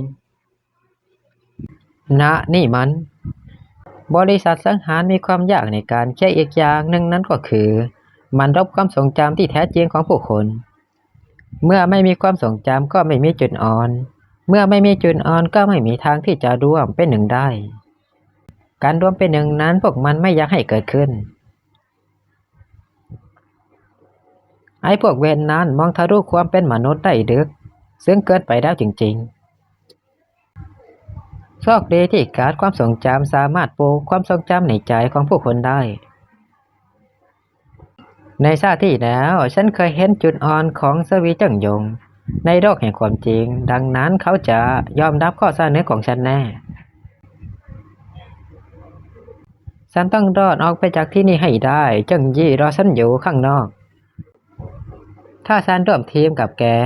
เราจะเคลียร์มันได้จริงๆใช่ไหมแน่นอนสิสวีจังยงจะจดจำบุญคุณอันใหญ่ดวงนี้ไว้สวีจังยงพละกำลังเลเวล 1พลังกายเลเวล 1ความว่องไวเลเวล 1ฉันต้องการให้นายช่วยต้านมอนเตอร์บางส่วนไว้ให้ดีที่สุดเท่าที่จะทำได้ที่เดียวฉันจัดการเองได้ใช้การดังอีบวกพละกำลังได้บัฟเซอร์ไพรส์ของหัวหน้าเซฟรัวสีพละกำลังเลเวล 7พลังกายเลเวล 5ความว่องไวเลเวล 5ถึงพละกำลังจะเพิ่มเป็นเลเวล 7ฉันก็ยังไม่ใช่คู่ต่อสู้ของบอสด่านต่อไปต้องมีพละกำลังอย่างน้อยเลเวล 9ถึงจะพอใจได้มันก็ขึ้นอยู่กับว่าบัฟเซอร์ไพรส์จะให้พลังเสริมแบบไหนเปิดใช้งานบัฟเซอร์ไพรส์ของหัวหน้าเซฟได้รับพละกำลังบวก 3ระยะเวลา10 นาทีเยี่ยมโชคดีฉมาถ้างั้นด่านนี้ก็ง่ายขึ้นแล้วเพราะมันยังมีกฎดับที่จะเพิ่มพละกำลังขึ้นอีก1เลเวลอยู่ว่าหน้าเซฟช่วยไว้ได้มากจริงๆมีแค่2 คนเด้อคนอื่นซ่อนตัวอยู่ด้วยไงความแห้งขนาดนี้เนื้อไม่เยอะได้นี่ว่าอยากรู้จริงๆว่าจะทนกระบองของพวกเราได้กี่ทีฮ่าฮ่าฮ่านี่เป็นครั้งแรกที่ฉันเผชิญหน้ากับมอนเตอร์โดยตรงการเผชิญหน้ากับเจ้าพวกนี้ได้กดดันมันหนักขนาดนี้เลยเหรอแค่มอนี่กับฉันจะเอาชนะได้จริงๆเหรอแค่ฉันกับเขาก็มากพอที่จะฆ่าพวกแกทั้งหมดได้แล้วในใจของเขาไม่มีความกลัวอยู่เลยฉันเองก็ไม่ควรจะเป็นแบบนั้นมาถึงด็อบบี้ชั้นด่างก่อนเวลาได้ปลดปล่อยจิตสังหารใส่ทีมรักษาความปลอดภัยเปิดใช้งานกดดับดังวันแห่งความกล้าพละกำลังของผู้เด่นรัวสีเพิ่มขึ้น1เลเวลพละกำลังของผู้เด่นสวีจังยงเพิ่มขึ้น1เลเวลผู้เด่นรัวสีพละกำลัง11เอฟเฟกต์บัฟเซอร์ไพรส์ของหัวหน้าเซฟพละกำลังบวก 3ระยะเวลา9 นาที95 วินาทีพลังกาย5เลเวลความว่องไวเลเวล 5 สวีจังหยงพละกำลังเลเวล2พลังกายเลเวล1ความว่องไวเลเวล1ในเมื่อฉันได้พละกำลังมาแล้วงั้นสำหรับด่านนี้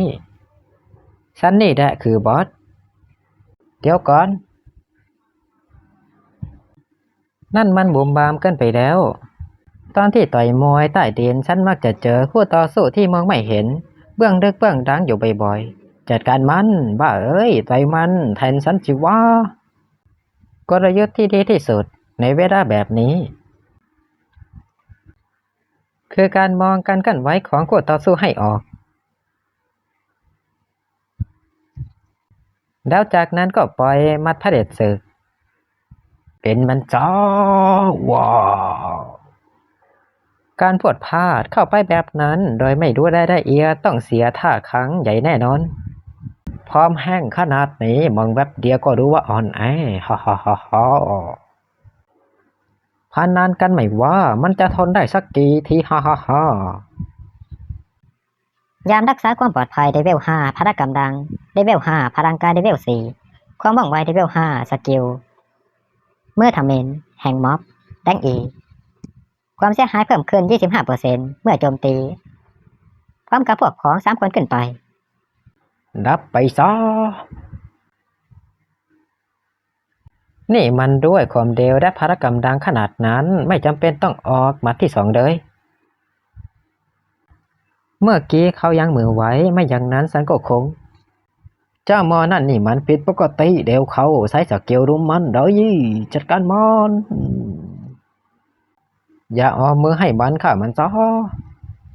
โปรดเข้าสู่รอบบี้ชั้นล่างทันทีเพื่อเข้าร่วมด่านสุดท้ายหลังจากสิ้นสุดการนับถอยหลังผู้เล่นที่ยังมาไม่ถึงจะถูกตัดสินว่าล้มเหลวนับถอยหลัง56 วินาทีซึ่งการนับถอยหลังจะยังไม่จบแต่เมื่อไปถึงรอบบี้ชั้นล่างก็จะถูกโจมตีอยู่ดีนี่เป็นกฎหลายการที่ถูกซ่อนอยู่ข้อหนึ่งนับถอยหลัง49 วินาทีฉันต้องฆ่ามอนสเตอร์ให้ได้มากที่สุดเท่าที่จะทำได้เพื่อเคลียร์สภาพแวดล้อมที่ค่อนข้างจะปลอดภัยให้กับสวีเบิร์นกับคนอื่นๆทุกคนเคลื่อนที่ไปข้างหน้ายังเป็นระเบียบอย่าออกกันยังมีเวลาอีกเยอะนับถอยหลัง45 วินาทีสมองของสวีเบิร์นใช้ได้ดีจริงๆเขาเข้าใจเจตนาที่แท้จริงของฉันแล้วนับถอยหลัง32 วินาทีอย่ามองกันสิเข้าไปอย่างเป็นระเบียบลูกพี่จงใจให้ฉันหยุดกลางคันต้องมีเหตุผลแน่ๆฉันคิดว่าสิ่งที่ทำได้คือถ่วงเวลาให้มากที่สุดเท่าที่จะทำได้ค่อยนำทุกคนเข้าไปข้างในวินาทีสุดท้ายนับถอยหลัง12 วินาทีในเมื่อมอนเตอร์พวกนี้อ่อนแอขนาดนี้ฉันไปช่วยเขาสักหน่อยดีกว่าอย่าโจมตีนายมีหน้าที่ปกป้องพวกเขาเจ้ามอนนี่แข็งแกร่งเกินไปกินพวกเศษเดนเพื่อฟื้นฟูกำลังกันเถอะสวีเวนยงถึงเวลาที่นายต้องแสดงฝีมือแล้วเริ่มจากแกก่อนโดยไอ้ตีว้าไอ้มอนเตอร์เวนอย่าแม้แต่คิดจะกินพวกพ้องของฉันโอ้โดซีไม่ได้ชอบทุกคนแต่ในเมื่อเขาต้องการช่วยทุกคนพวกนี้เขาก็ต้องมีเหตุผลอย่างแน่นอนทำไมไอ้เวนนี่ถึงสู้อยากจังวะฉันสร้างความเสียหายให้มันไม่ได้เลยแล้วทำไมเขาถึงทำมันได้ง่ายๆแบบนั้นทุกคนอยากขยับไปไหนและอย่าดึงดูดความสนใจของพวกมอนเตอร์ลูกพี่กับคนอื่นๆจะช่วยพวกเราออกไปเองเขาพูดถูกตอนนี้เราทำได้แค่เชื่อใจพวกเขาเท่านั้นโชคดีนะอย่าแพ้ให้ไอ้เจ้ามอนเตอร์พวกนั้นนะสกิลของดาบไดคามซัดพลังเสร็จแล้วพี่น้องใช้สกิลข้ามมันได้ด้วยบังเอิญจังนะฉันก็คิดอย่างนั้นเหมือนกันโอ้สุดยอดไปเลยลูกพี่เขาสุดยอดจริงๆโชคดีที่มีคนใหญ่คนโตแบบนี้อยู่กับเราทำไมเขาถึงได้แข็งแกร่งขนาดนี้แค่ตัวเดียวก็ทำเอาฉันสะบักสะบอมได้หมดแดงแล้วเอาละทีนี้ก็ตาแกแล้ว น่าสนใจดีนี้ทว่าหัวหน้ายามรักษาความปลอดภัยบอสสุดท้ายเลเวล7พละกำลังเลเวล10ความว่องไวเลเวล7พลังกายเลเวล8 HP 100การฆ่าคนอย่างแกนี่แหละที่ทำให้ข้าได้มีความสุขพละกำลังเลเวล10ค่าสถานะน่ากลัวชะมัดลูกพี่จะเอาชนะได้ไหมเอ๊ะในชาติที่แล้วการพิชิตเจ้านี่ต้องแลกด้วยได้ชีวิตและใช้เวลาไปมากแต่ถ้าว่าในชาตินี้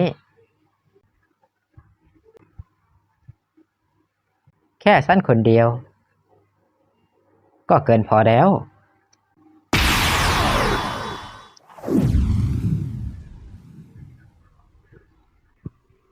ซื่อรั้วสีเผ่าพันธุ์มนุษย์เลเวลปัจจุบันเลเวล8ประสบการณ์200/1000ค่าสถานะพื้นฐานพละกำลัง14พลังกายเลเวล8ความว่องไวเลเวล8สกิลที่เรียนรู้ยังไม่ปลดล็อกยังไม่ได้รับสกิลไอเทมในครอบครองดาวไดคามแดงอีได้รับบัฟเซอร์ไพรส์ของหัวหน้าเสพละกำลังบวก3ได้รับรางวัลแห่งความกล้าหาญพละกำลังบวก1ได้รับพรบางอย่างที่ไม่สามารถระบุได้มอนเตอร์ที่ฉันเพิ่งฆ่าไปทุกตัวได้การ์ดค่าสถานะแดงเอบวกกับบัฟอีก2ประเภทที่ทำให้พละกำลังของฉันซ้อนกันไปถึง14เพิ่มพละกำลังการต่อสู้ของฉันขึ้นอย่างมหาศาล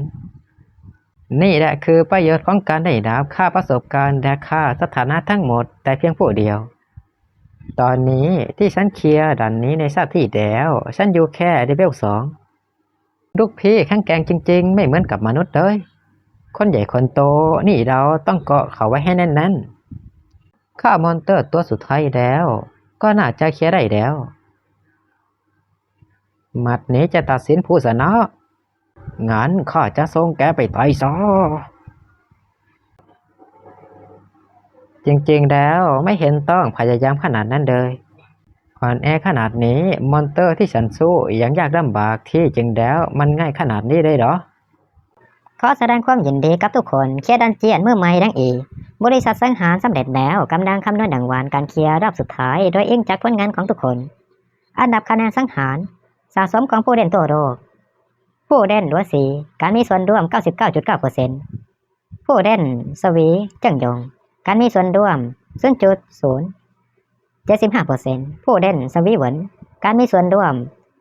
0.025% ผู้เล่นที่เหลือการมีส่วนร่วม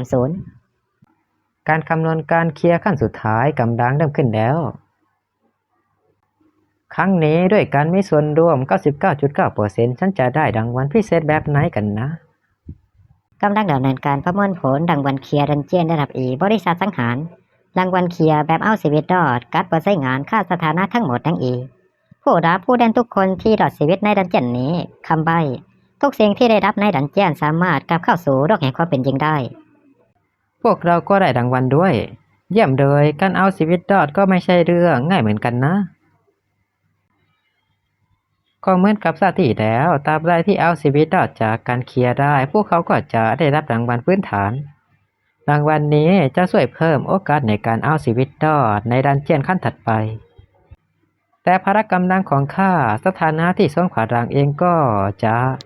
ทำให้พวกเขาไปก่อเรื่องชั่วร้ายในโลกแห่งความจริงด้วยในชาตินี้ฉันต้องสร้างกฎหมายจัดการผู้เล่นขึ้นมาให้ได้โดยเร็วที่สุดเท่าที่จะทำได้เพื่อควบคุมพลังเหล่านี้ที่จู่ๆก็ปรากฏขึ้นมาเพื่อให้บรรลุขั้นตอนนี้ฉันต้องการการสนับสนุนจากดาวผู้มีอิทธิพลในโลกแห่งความจริงอันดับของฉันบนกระดานคะแนนสะสมจะดึงดูดให้พวกเขาเข้ามาหาฉันเองอันดับคะแนนสังหารสะสมของผู้เล่นโทโรอันดับ1รัวสีคะแนน3ผ่านอันดับ2หารสวินไห่คะแนน510อันดับ2เดียวเยี่ยนคะแนน490อันดับ4ยนเยี่ยนคะแนน480ยังไงซะตอนนี้ฉันก็นำอยู่แบบถล่มทลายเป็นใครก็บอกได้ว่าฉันคือผู้ปกครองเกมนี้ที่น่าสะพรึงกลัวผู้เล่นที่เคลียร์ได้รับการเปิดใช้งานค่าสถานะทั้งหมดดังอีค่าสถานะที่ได้รับพละกำลังเลเวล1ความว่องไวเลเวล1พลังกายเลเวล1มานาเลเวล1 นี่คือความรู้สึกของการได้รับค่าสถานะสินะ สุดยอดฉันก็รู้สึกเปลี่ยนไปด้วยพลังเลยรู้สึกว่าทั้งตัวของฉันเบาขึ้นเลยครับผมก็ได้มาอันนึงด้วยครับสวีเหวินเลเวลหนึ่งพละกำลังเลเวลหนึ่งความว่องไวเลเวลสี่พลังกายเลเวลสองมานาเลเวลหนึ่ง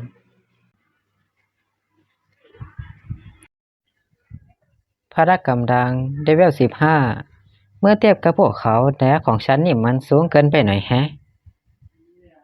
รัวซีเลเวล8พละกำลังเลเวล15ความว่องไวเลเวล9พลังกายเลเวล9มานาเลเวลหนึ่งได้รับบัฟเซอร์ไพรส์จากพ่อครัวหัวหน้าเซฟพละกำลังบวก3เลเวลได้รับรางวัลแห่งความกล้าหารพละกำลังเลเวล1บวกรางวัลเคลียร์ตามด้านผลงานรางวัลจะแตกต่างกันไปตามผลงานที่ทำกำลังสร้างรางวัลตามเปอร์เซ็นต์ผลงาน ด้วยผลงานอันน้อยนิดของฉันคงไม่ได้รับรางวัลหรอกมั้งถ้าลงมือเร็วกว่านี้บางทีฉันอาจจะได้ผลงานมากกว่านี้ก็ได้นะจริงๆแล้วแม้แต่ฉันเองก็ไม่รู้ว่าจะปรากฏรางวัลแบบไหนออกมาเพราะถึงที่สุดแล้วแม้แต่ตัวฉันในชาติที่แล้วก็ยังไม่เคยมีผลงานในการเคลียร์ที่สูงขนาดนี้มาก่อนผู้เล่นสวีเวิร์นผลงาน 0.025% รางวัลที่ได้รับการ์ดค่าสถานะพละกำลังดังอีกมีโอกาสเพิ่มค่าสถานะจริงๆด้วยฉันได้มา2 ใบผลงานนี่มันมีประโยชน์จริงผู้เล่นสวีจังยงผลงาน 0.057% รางวัลที่ได้รับการ์ดค่าสถานะพละกำลังดังอีกการ์ดค่าสถานะพลังกายดังอีกๆลูกพี่มีผลงานสูงขนาดนั้นเข้าใจได้อะไรกันนะหมอนั่นจะได้รับรางวัลที่ดูหราแค่ไหนกันเนี่ยน่าสนใจนี่เป็นครั้งแรกที่ฉันได้รับของแบบนี้ผู้เล่นรัวสีผลงาน 99.9% รางวัลที่ได้รับดังอีบวกการ์ดค่าสถานะทั้งหมดขั้นสูงสุดเอฟเฟกต์สามารถเพิ่มค่าสถานะทั้งหมดเป็นเลเวล10ได้โดยตรงพิเศษการ์ดเปลี่ยนการ์ดผู้เล่นเอฟเฟกต์สุ่มเปลี่ยนการ์ดมีโอกาสปรากฏการ์ดระดับสูงสุดดังการ์ดพิเศษท้าวรก่อตั้งทีมเอฟเฟกต์สามารถเซ็นผู้เล่น2 คนเข้าร่วมดันเจียนผู้ใช้อยู่ได้ตามต้องการเปลี่ยนขาสร้างทีมเสริมพละกำลังให้ตัวเองไปพร้อมๆกับการสร้างกลุ่มอำนาจโซ่ของฉันไม่เดียวเลยจริงๆเกิดอะไรขึ้นแผ่นดินไหวเหรอไม่สิดูทางนั้นชาของดันเจียนกำลังหายไปเป็นไปได้ไหมว่าพวกเราจะกลับเข้าสู่โลกแห่งความเป็นจริงแล้วถูกต้องหลังจากเคลียร์สำเร็จเราจะสามารถกลับเข้าสู่โลกแห่งความเป็นจริงเพื่อพักหายใจได้ชั่วครู่นับตั้งแต่วินาทีที่ทุกคนก้าวเข้ามาในเกมโลกก็ได้เกิดการเปลี่ยนแปลงครั้งใหญ่แล้วมีบางสิ่งที่ต้องการทำลายโลกของเรามาจึงสร้างเกมสังหารนี้ขึ้นมาเกมแบบนี้ถูกสร้างขึ้นมาเหรอเหลือเชื่อทุกคนได้โปรดใช้กำลังทั้งหมดของทุกคนในดันเจียนถัดไปเคลียร์ดันเจียนฆ่าบอสได้รับพลังมาไปเอาพลังที่จะเอาชนะไอ้พวกสารเลวนั่นมาให้ได้และปกป้องโลกของเราปกป้องงั้นเหรอสร้างเป็นคำพูดที่ยิ่งใหญ่ซะจริงผู้เล่นรัวสีอันดับ1บนกระดานอันดับคะแนนสะสมผู้เล่นโลกได้รับรางวัลการ์ดพิเศษระดับแดงการ์ดพิเศษระดับแดงคือพลังที่อยู่เหนือดาวถวยเทพจงใช้มันอย่างสั้นสลัดคงต้องรอดูกันต่อไปถ้าเขายังคงยอดเยี่ยมเส้นนี้ต่อไปข้าคิดว่าข้าสามารถส่งมอบพลังศักดิ์สิทธิ์บางส่วนให้เขาได้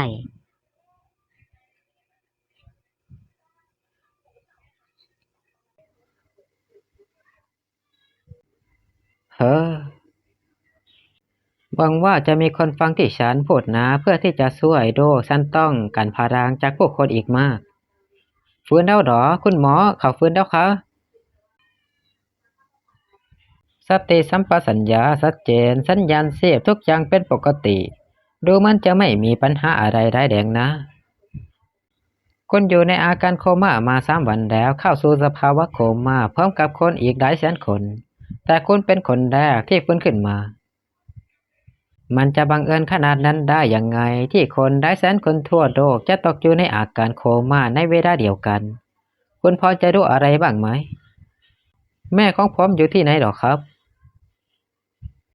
เธอเองก็เข้าสู่สภาวะโคม่าดึกในวันเดียวกับคุณทุกอย่างปกติดีแต่เธอยังไม่ยอมฟื้นเลย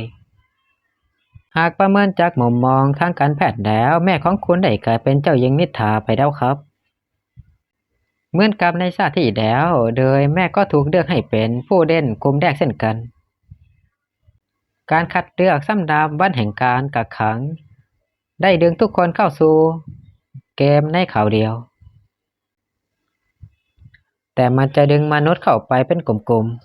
ๆผู้พ่ายแพ้จะกลายเป็นเจ้าหญิงนิทราไปตลอดกาลการได้กลับมามีชีวิตอีกครั้งสิ่งที่สำคัญที่สุดคือการไม่ให้แม่ต้องทนทุกข์ทรมานแบบนั้นอีกและให้ท่านมีชีวิตที่ดีในกระเป๋าของฉันมีการ์ดพิเศษระดับแรงเอสหมายเลข001อยู่ชื่อของมันก็คืออิสรภาพความสามารถคือการเลือกผู้เล่นคนหนึ่งเพื่อให้วันแห่งการกักขังจะไม่เลือกพวกเขาอีกต่อไปอิสรภาพโอกาสเดียวที่จะหลบหนีออกจากวันแห่งการกักขังไปได้อย่างสมบูรณ์แต่เจ้าตัวต้องเต็มใจจริงและผู้ใช้ยังสามารถได้รับความสามารถในการเข้าหรือออกจากดันเจียนเกมได้อีกด้วยตอนนี้ฉันจะใช้การ์ดใบนี้ขอให้แม่เป็นอิสระแสงนี่มันเกิดอะไรขึ้นป้าเป็นไปได้ยังไงทำไมฉันถึงมาอยู่ที่นี่ได้เสี่ยวซีคุณหมอตั้งแต่วันนี้เป็นต้นไปจะไม่มีอะไรเกิดขึ้นกับแม่อีกแล้วครับนี่มันปาฏิหาริย์เหรอๆอันดับคะแนนสังหารสะสมของผู้เล่นทั่วโลกอันดับที่1ดวล4ผลงาน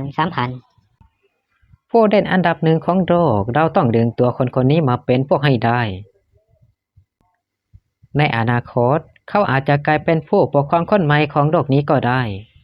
อันดับคะแนนการสังหารสะสมของผู้เล่นทั่วโลกอันดับที่1ดวล4ผลงาน 3,000อันดับที่2หานสวินไหผลงาน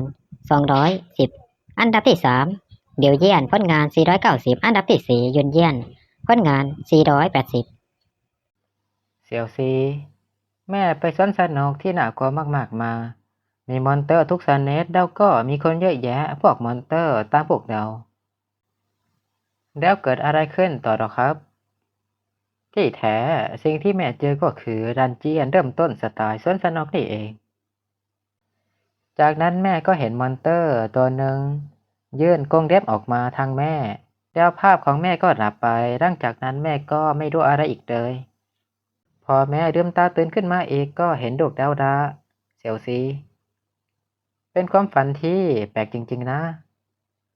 แม่ครับนั่นไม่ใช่ความฝันอย่างแน่นอนอ้าสีใจฉันทะลุมิติมานั่นเสียงของสิงใจนี่เหมือนกับในชาติที่แล้วโดยเขาสามารถเคลียร์เกมและตื่นขึ้นมาได้สีใจฉันทะลุมิติเข้าไปในโลกเกมมาละเหมือนกับพระเอกการ์ตูนเลยจริงๆนะแต่ว่าก็มีคนอื่นเหมือนกับฉันเยอะเลยนะมีผู้ชายกับผู้หญิงที่เก่งกาจมากๆพวกเขาพาเราเคลียร์ดันเจียนด้วยละซิ่งใจเธอก็ฝันแปลกๆเหมือนกันเหรอจ๊ะดูเหมือนในช่วงได้ปีที่ผ่านมาโลกจูนีเบียวของสิงใจจะไม่ลดลงเลยนะแม่ครับแม่เพิ่งเตือนพักผ่อนก่อนเถอะครับเดี๋ยวพร้อมกับสิงใจจะออกไปคุยกันข้างนอกก่อนโอเคจ้ะสีใจนายไม่เชื่อฉันเหรอทุกอย่างที่ฉันพูดเป็นเรื่องจริงนะโลกเกมนั่นนะมีชื่อว่ามันชื่อว่าวันแห่งการกักขังหรือเปล่านายรู้ได้ไงนายก็น่าจะดูว่าของพวกนั้นสามารถเอาออกมาสู่โลกจริงได้ใช่ไหมเปิดอันดับคะแนนสังหารสะสมของผู้เล่นทั่วโลกระบบดอเปิดอันดับคะแนนสังหารสะสมของผู้เล่นทั่วโลกนี่มัน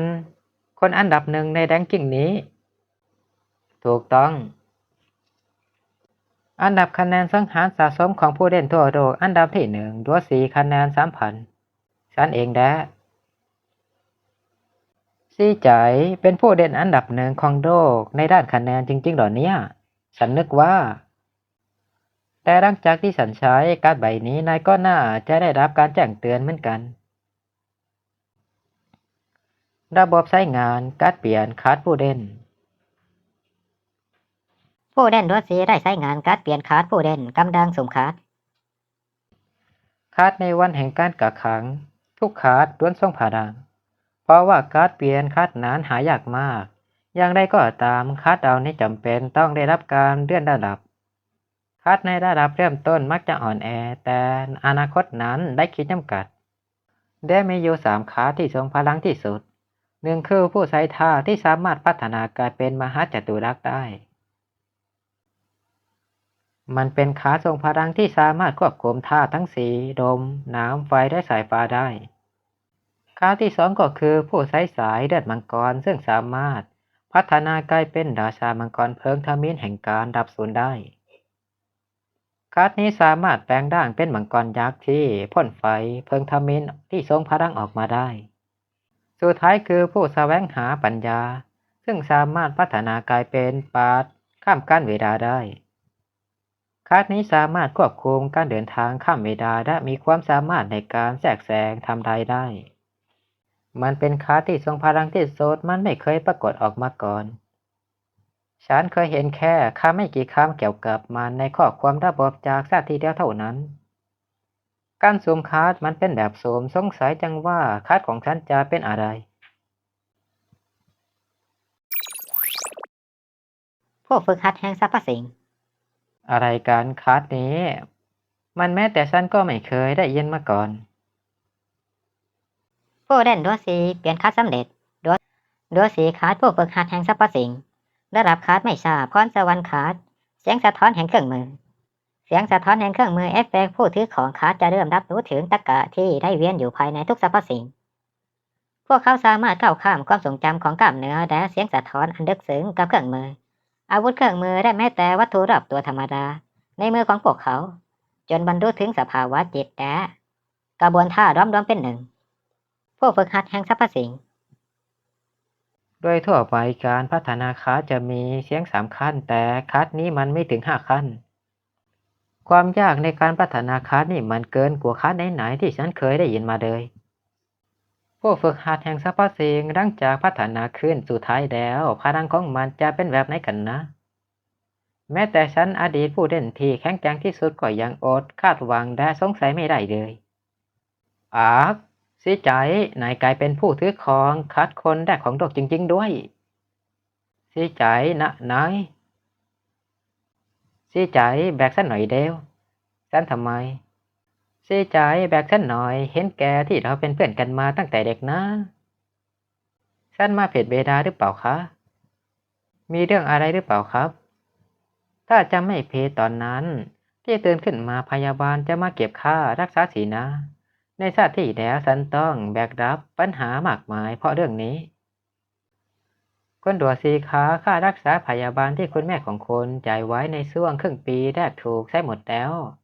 ตอนนี้คุณค้างชำระค่ารักษามาเดือนกว่าแล้วค่ะ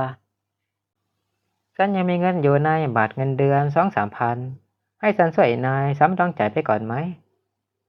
ไม่ต้องดอกเดี๋ยวจะหาทางเองในชาติที่แล้วเพื่อหาเงินฉันได้ทำข้อตกลงกับพวกคนใหญ่คนโตได้กลายเป็นบริการของพวกเขาสุดท้ายแล้วสภาพร่างกายของผู้เล่นก็เหมือนก็เนื้อกว่าคนธรรมดามากอย่างใดก็ตามฉันจะรับภาระที่เคยกดทับบนบ่าของแม่มาไว้เองฉันจะไม่เป็นภาระให้ใครอีกแล้วขอโทษนะคะสวัสดีค่ะจริงเหรอคะคุณหลวงซีคุณไม่ต้องกังวลอีกต่อไปแล้วนะคะมีคนจ่ายค่ารักษาจำนวนมากให้คุณแล้วมากพอที่จะให้คุณอยู่โรงพยาบาลได้เป็น100 ปีเลยค่ะแล้วก็คนไข้ที่ตัดผมสั้นเกรียนคนนี้ด้วยนะคะคนไข้ที่ตัดผมเกรียนเฮ้ผมไม่ได้ป่วยทางจิตนะแค่มาเยี่ยมเพื่อนเท่านั้นเองว่า226อยู่ทางนั้นครับขอโทษนะครับคุณดอซี่อยู่ที่นี่หรือเปล่าพวกคุณเป็นใครคุณเป็นเพื่อนของเขาเหรอเรามีเรื่องสำคัญต้องคุยกับเขาหน่อยคะ ถ้าเป็นไปได้กรุณาช่วยให้เราติดต่อด้วยซีด้วยครับไม่คิดว่าพวกเขาจะมาเร็วขนาดนี้พวกคนใหญ่คนโตที่ถูกดึงเข้าไปในวันแห่งการกักขังพวกคนมาหาตัวซีทำไมกันโดยจากการแต่งตัวแล้วพวกนี้มีแต่พวกตัวเป้งๆทั้งนั้นเลยนี่หว่าเป็นเพราะตอนนี้ซี่แจอยู่อันดับหนึ่งของโลกพวกนั้นเลยตามหาเขางั้นเหรอจะว่าไปแล้วค่ารักษาพยาบาล100 ปีมันเท่าไหร่กันนะทำไมพวกเขาถึงจ่ายค่ารักษาพยาบาลให้ฉันตั้ง100 ปีเลยดาไม่ได้นอนโรงพยาบาลซะหน่อยพวกเขาเป็นคนจ่ายค่ารักษาพยาบาลให้ค่ะขอบคุณที่เตือนนะครับแต่ผมรู้อยู่แล้วว่าเป็นพวกเขาคุณรู้หรอคะผมคือรั้วสีครับสมกับที่เป็นผู้เด่นอันดับหนึ่งของโลกจริงๆเขาสงบนิ่งมากแม้จะอยู่ภายใต้แรงกดดันจากพวกเราไม่คิดเลยว่าเขาจะเด็กขนาดนี้พวกเขาล้วนเป็นผู้ทรงอิทธิพลที่สั่นสะเทือนวงการการเมืองและธุรกิจเจ้าหมิงผู้รับผิดชอบกรมแห่งชาติของประเทศผู้กุมอำนาจที่แท้จริงในขณะเดียวกันก็เป็นดาวรุ่งในโลกการเมืองติงอี้หยวนซีอีโอของบริษัทอินเตอร์เจ้าพ่อคนใหม่แห่งวงการเทคโนโลยี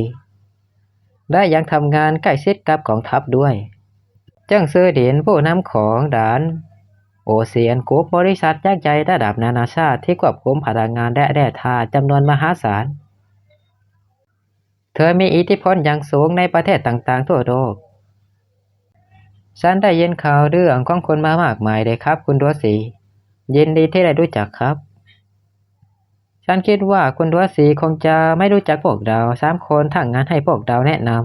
ำไม่จำเป็นหรอกครับผมรู้ว่าพวกคุณเป็นใครเข้าเรื่องกันได้ดีกว่าเขารู้จริงๆด้วยว่าพวกเราเป็นใครแน่นอนละการที่จะเป็นผู้เด่นอันดับหนึ่งของโลกได้เขาต้องไม่ใช่คนธรรมดาดีมากผู้ชายคนนี้น่าสนใจยิ่งกว่าที่ฉันจินตนาการเอาไว้เสียอีกในเมื่อเป็นแบบนั้นไม่ทราบว่าคุณดัวสีกรุณามาทางนี้ได้ไหมคะที่นี่ไม่เหมาะที่จะพูดคุยพวกเราได้เตรียมไม่ต้องลำบากหรอกครับไปคุยกันที่ห้องหมอดีกว่าถ้าอย่างนั้นพวกเราจะทำตามที่คุณดัวสีบอกเป็นผู้ชายที่ไม่ยอมปล่อยให้คนอื่นคุมเกมได้สินะตอนนี้ชีใจสุดยอดไปเลยไม่อยากจะเชื่อเลยว่าเมื่อ10 นาทีก่อนคุณดัวสียังเป็นแค่คนไข้น่าสงสารที่ไม่มีเงินจ่ายค่ารักษาพยาบาลอยู่เลยเซ็งใจเอาคู่มือกลยุทธ์พิเศษด้านที่ฉันให้ไปมาด้วยแล้วก็นายก็มาด้วยนะหาฉันเหรอนี่ฉันมีคุณสมบัติพอด้วยเหรอเรื่องนั้นต้องเอาคู่มือกลยุทธ์นั้นมาด้วยเหรอนายไม่ได้อ่านมันสินะฉันคิดว่านายแค่รอเล่นก็ได้โยนมันทิ้งทั้งขยะข้างด่างไปแล้วจะได้ไปเก็บมันกลับมาเดี๋ยวนี้นี่แหละมีหน้าดาเสี่ยงใจกับแม่ถึงไม่ได้ผลประโยชน์อะไรเลยในดันเจียนมือใหม่เสี่ยงใจไอเวนนี่ไม่ช้าก็เดียวฉันจะซัดแกสัก2-3 หมัดคุณดัวสีคะคู่มือกลยุทธ์ที่คุณพูดถึงใช่แล้วครับมันคือคู่มือกลยุทธ์พิเศษด้านสำหรับดันเจียนมือใหม่ทั้งหมดในเกมวันแห่งการกักขังเป็นไปได้ยังไงกันเกมนี้เพิ่งจะปรากฏขึ้นมาเองคุณจะเขียนอะไรแบบนั้นได้ยังไงกันคุณดัวสีได้โปรดอย่าล้อเล่นแบบนี้เลยค่ะจะจริงหรือไม่จริงพอเขาเก็บมันกลับมาพวกคุณก็รู้เองพอถึงกับโทรมาด้วยตัวเองเพื่อให้ฉันสละห้องทำงานให้พวกเขาคนใหญ่คนโตแบบไหนมากันเนี่ยมันเป็นเรื่องจริงข้างในบันทึกดันเจียนเกมที่ฉันเจอมาด้วย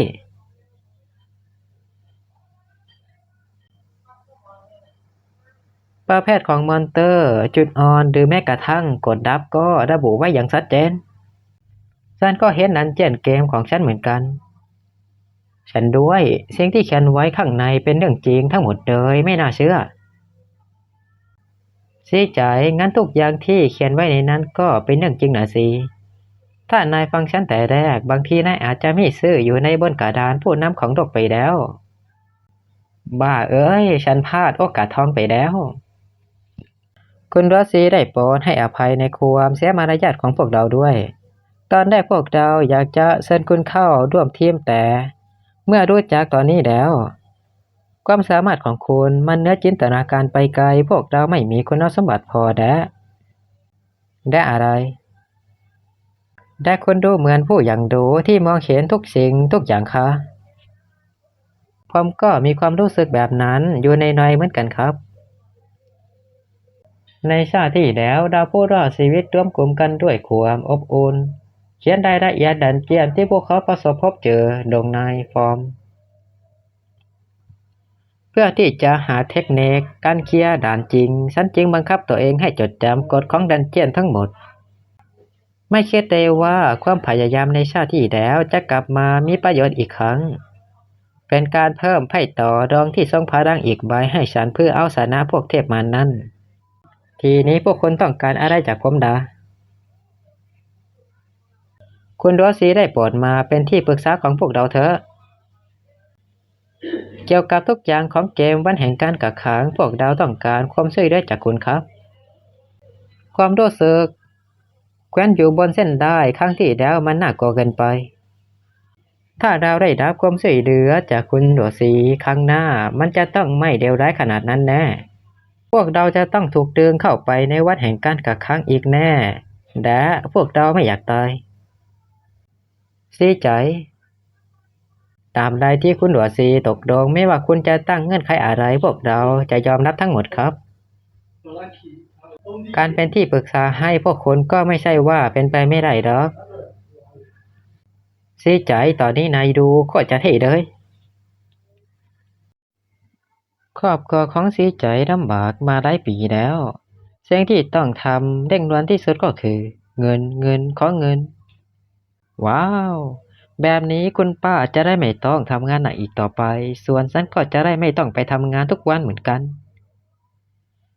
ผ่านเงินกับที่ใจให้น้ำใจไปเลยถ้าพวกคนอยากให้ผมช่วยก็ต้องยอมรับเงื่อนไข3 ข้อของผมสมกับที่เป็นที่ใจจากพรข้อเดียวกลายเป็น3 ข้อไปเลยนี่สินะปรมาจารย์ตัวจริงฉันยังตื่นเขินเกินไปนะต่อให้เป็น30หรือ300 ข้อพวกเราก็ตกลงทั้งหมดได้โปรดบอกมาได้เลยครับแย่แล้วสิใจขอไปน้อยเกินไปเงื่อนไขข้อแรกคือพวกคุณต้องแจกจ่ายคู่มือกลยุทธ์ดันเจียนเมื่อหมายที่อยู่ในมือนั้นไม่ว่าจะผ่านสื่อหรือพิมพ์หรือการเผยแพร่ทางอินเทอร์เน็ตผมก็ไม่จำกัดวิธีการของล้ำค่าที่สามารถช่วยชีวิตได้แบบนี้คุณจะแจกจ่ายฟรีๆงั้นเหรอมูลค่าทางการค้าของหนังสือเล่มนี้มันเกินกว่าที่คุณจินตนาการไว้อีกนะครับใช่แล้วค่ะในเกมนั้นมันอันตรายสุดๆไม่มีใครกล้าเอาชีวิตตัวเองไปเสี่ยงเลยสิ่งที่พวกคุณบอกว่าทำค่านักหนาตอนนี้ผมก็กำลังแสดงมันให้พวกคุณดูฟรีๆเหมือนกันไม่ใช่เหรอเรื่องนั้นมัน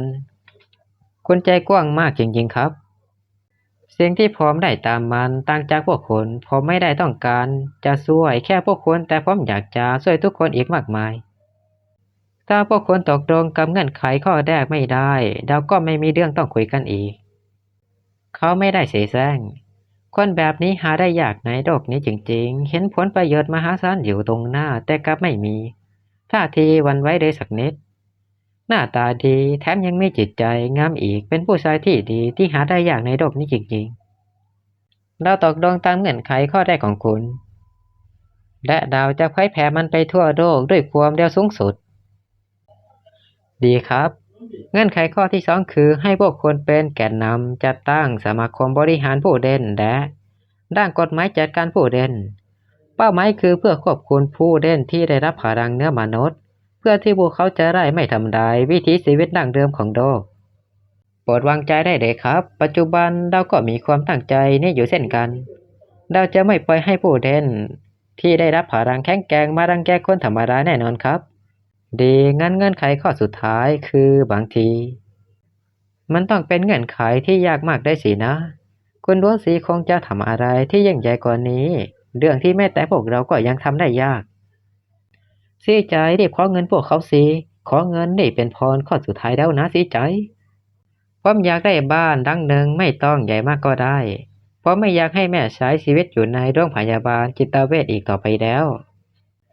อยากให้ท่านได้ใช้ชีวิตอย่างปกติสุขแค่นี้นะเหรอถ้าพวกคุณคิดว่ามันจัดการยากจะให้ใช้ชีวิตในโรงพยาบาลต่อไปก็ยังไงซะการนั่งขอเพื่อตัวเองมันก็ให้ความรู้สึกที่แย่ชะมัดฉันไม่อยากจะเป็นขอทานอย่าพูดแบบนั้นสิครับเราตกลงกับเงื่อนไขนี้10,000,000,000%เลยได้โปรดให้พวกเราได้เตรียมบ้านให้คุณด้วยเถอะคะก็ดีครับแต่พวกคุณไม่ต้องตื่นเต้นขนาดนั้นก็ได้อะแฮมขออภัยครับคุณรอสีพวกเราเสียกิริยาไปหน่อย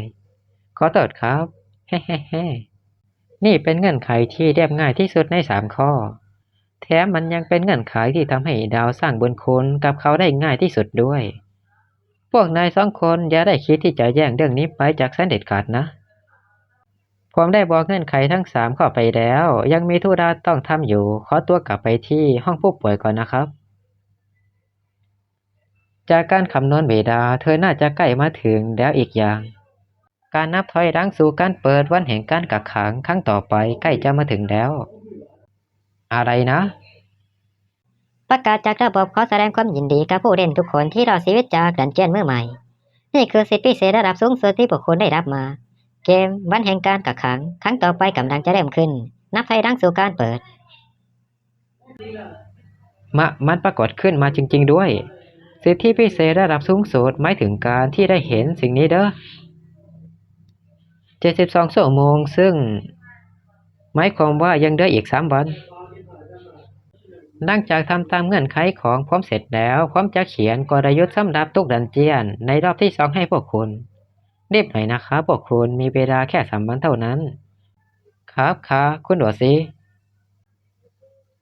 เจ้านายครับมีคนต้องการจะ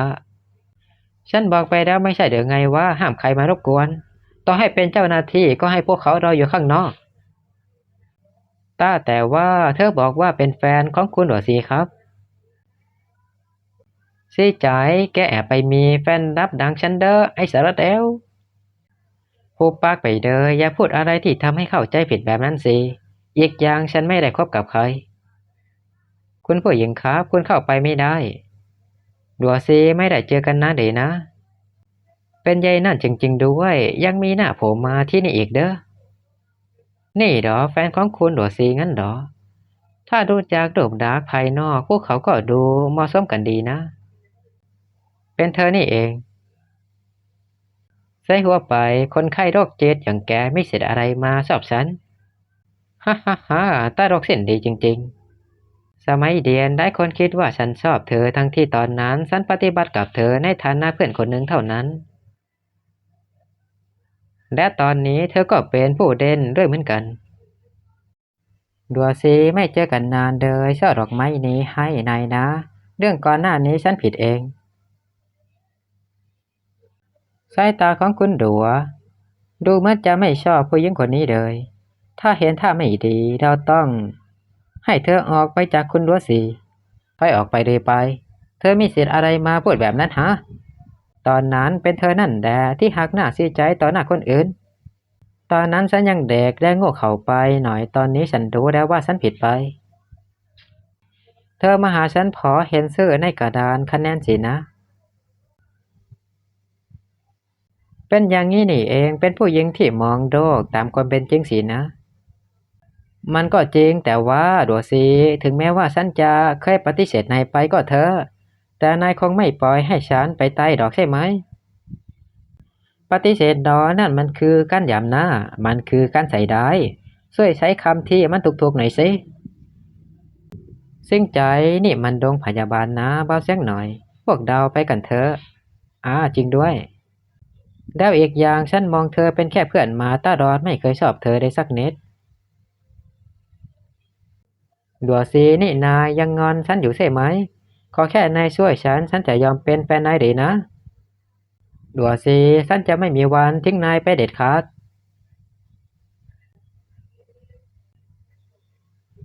หลีกทางไปฉันเป็นแฟนของดัวซีนะ คุณพ่อเยงดูเหมือนดัวซีจะไม่อยากสนใจคุณนะครับอย่าร้องตัวเองไปหน่อยเลยค่ะคุณดัวซีไม่เคยพูดเลยนะว่าเธอเป็นแฟนเขานะเชิญคุณพ่อเยงคนนี้ออกไปซะครับผมพวกแกปล่อยฉันนะฉันเป็นผู้หญิงของดัวซีฉันเป็นสุดยอดเลยชี้ใจนายโคตรเจ๋งเลยว่าความทรงจำในชาติที่แล้วเธอน่าจะอยู่ในห้องผู้ป่วยแล้ว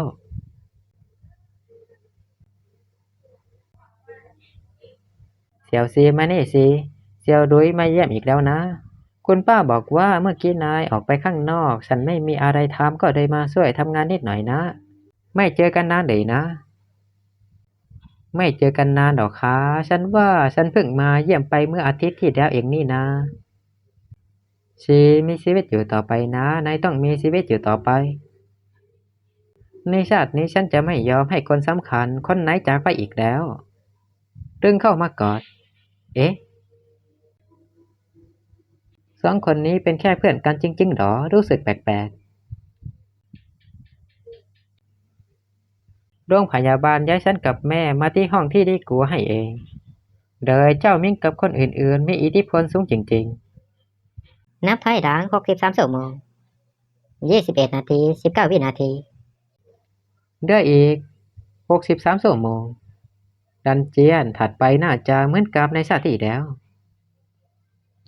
หลังจากเปลี่ยนคลาสฉันได้รับสกิลเสียงสะท้อนแห่งเครื่องมือมันทำให้ฉันรู้สึกถึงความแตกต่างกับทุกสิ่งที่สัมผัสตัวอย่างเช่นเตียงนี้หลังจากเปิดใช้ความสามารถเหมือนกับว่าฉันกำลังวิเคราะห์วัตถุทุกสิ่ง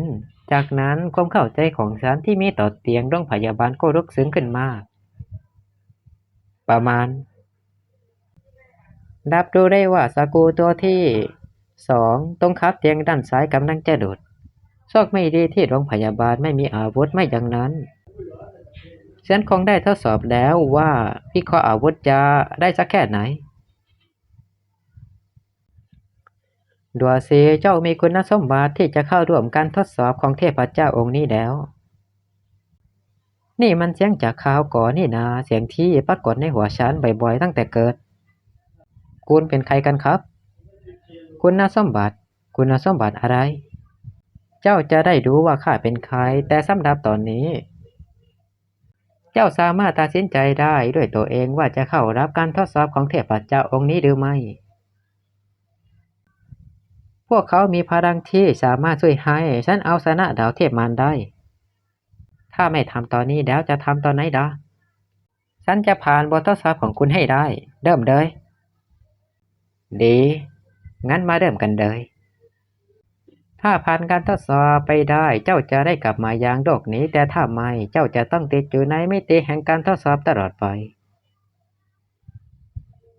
แม้แต่ฉันก็ไม่เคยเห็นพลังแบบนี้มาก่อนทั้งศักดิ์สิทธิ์และลึกลับฉันต้องผ่านบททดสอบนี้ได้ออกไปว่าแต่รางวัลเคลียร์ด่านจะเป็นอะไรกันนะการสร้างสถานที่ทดสอบเสร็จสมบูรณ์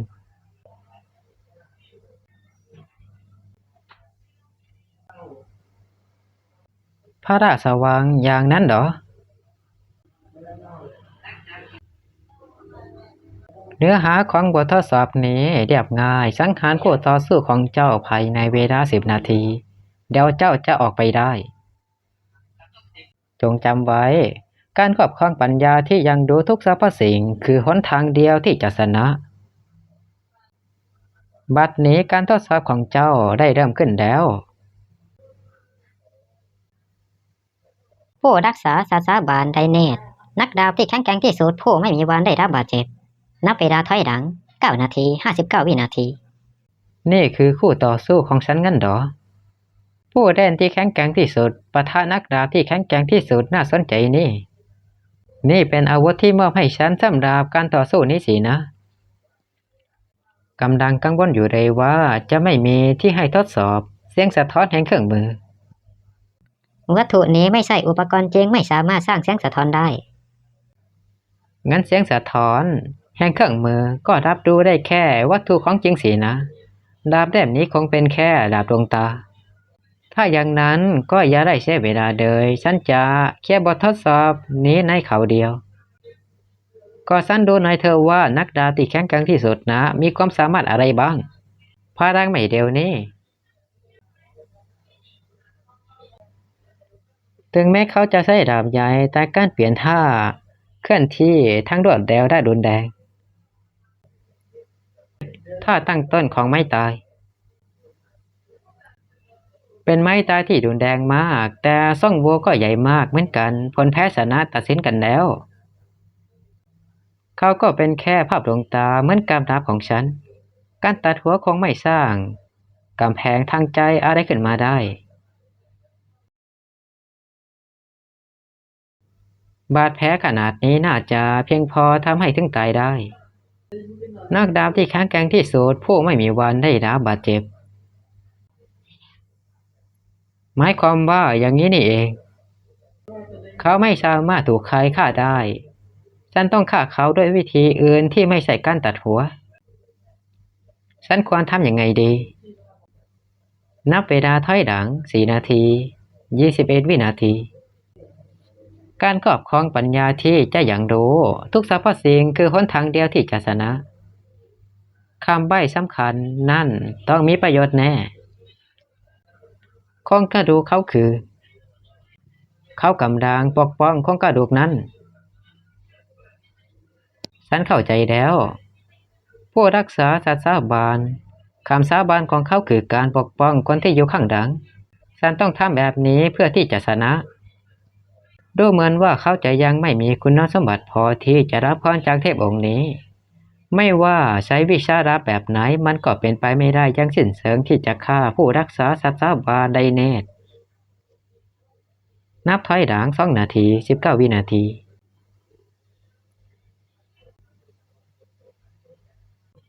ไม่ใช่การตัดหัวเจ้าหมอนั่น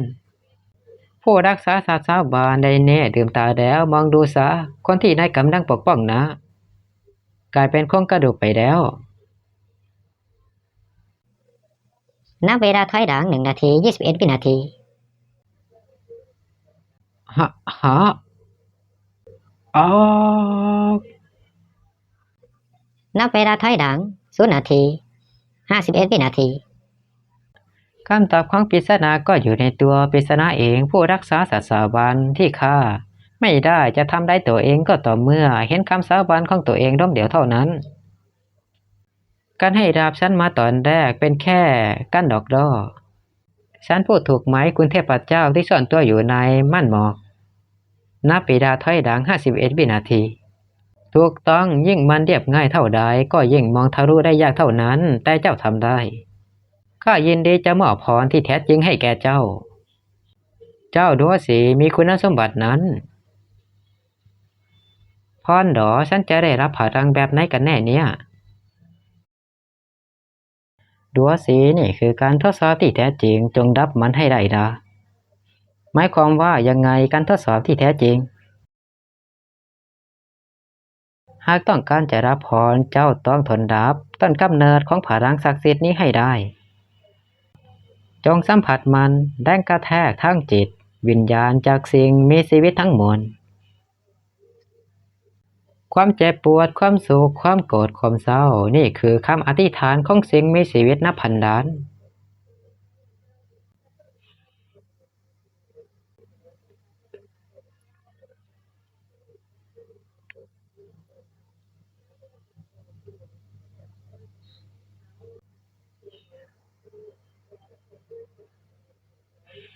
พลังศักดิ์สิทธิ์มาจากศรัทธาของสิ่งมีชีวิตทั้งมวลบนโลกนี้เป็นพลังที่น่าเหลือเชื่ออะไรอย่างนี้ถ้ายังเป็นแบบนี้ต่อไปถ้ายังเป็นแบบนี้ต่อไปได้รับพลังที่แข็งแกร่งขนาดนี้มาฉันอดไม่ได้ที่จะหัวเราะออกมาดังๆจริงๆฉันได้รับการสนับสนุนจากถวยเทพแห่งโลกเพื่อต่อสู้กับพวกเทพมารผู้รุกรานอย่างพวกแกนี่คือแรงกระแทกสุดท้ายได้ดุนแรงที่สุดไม่มีมนุษย์คนใดทนรับมันได้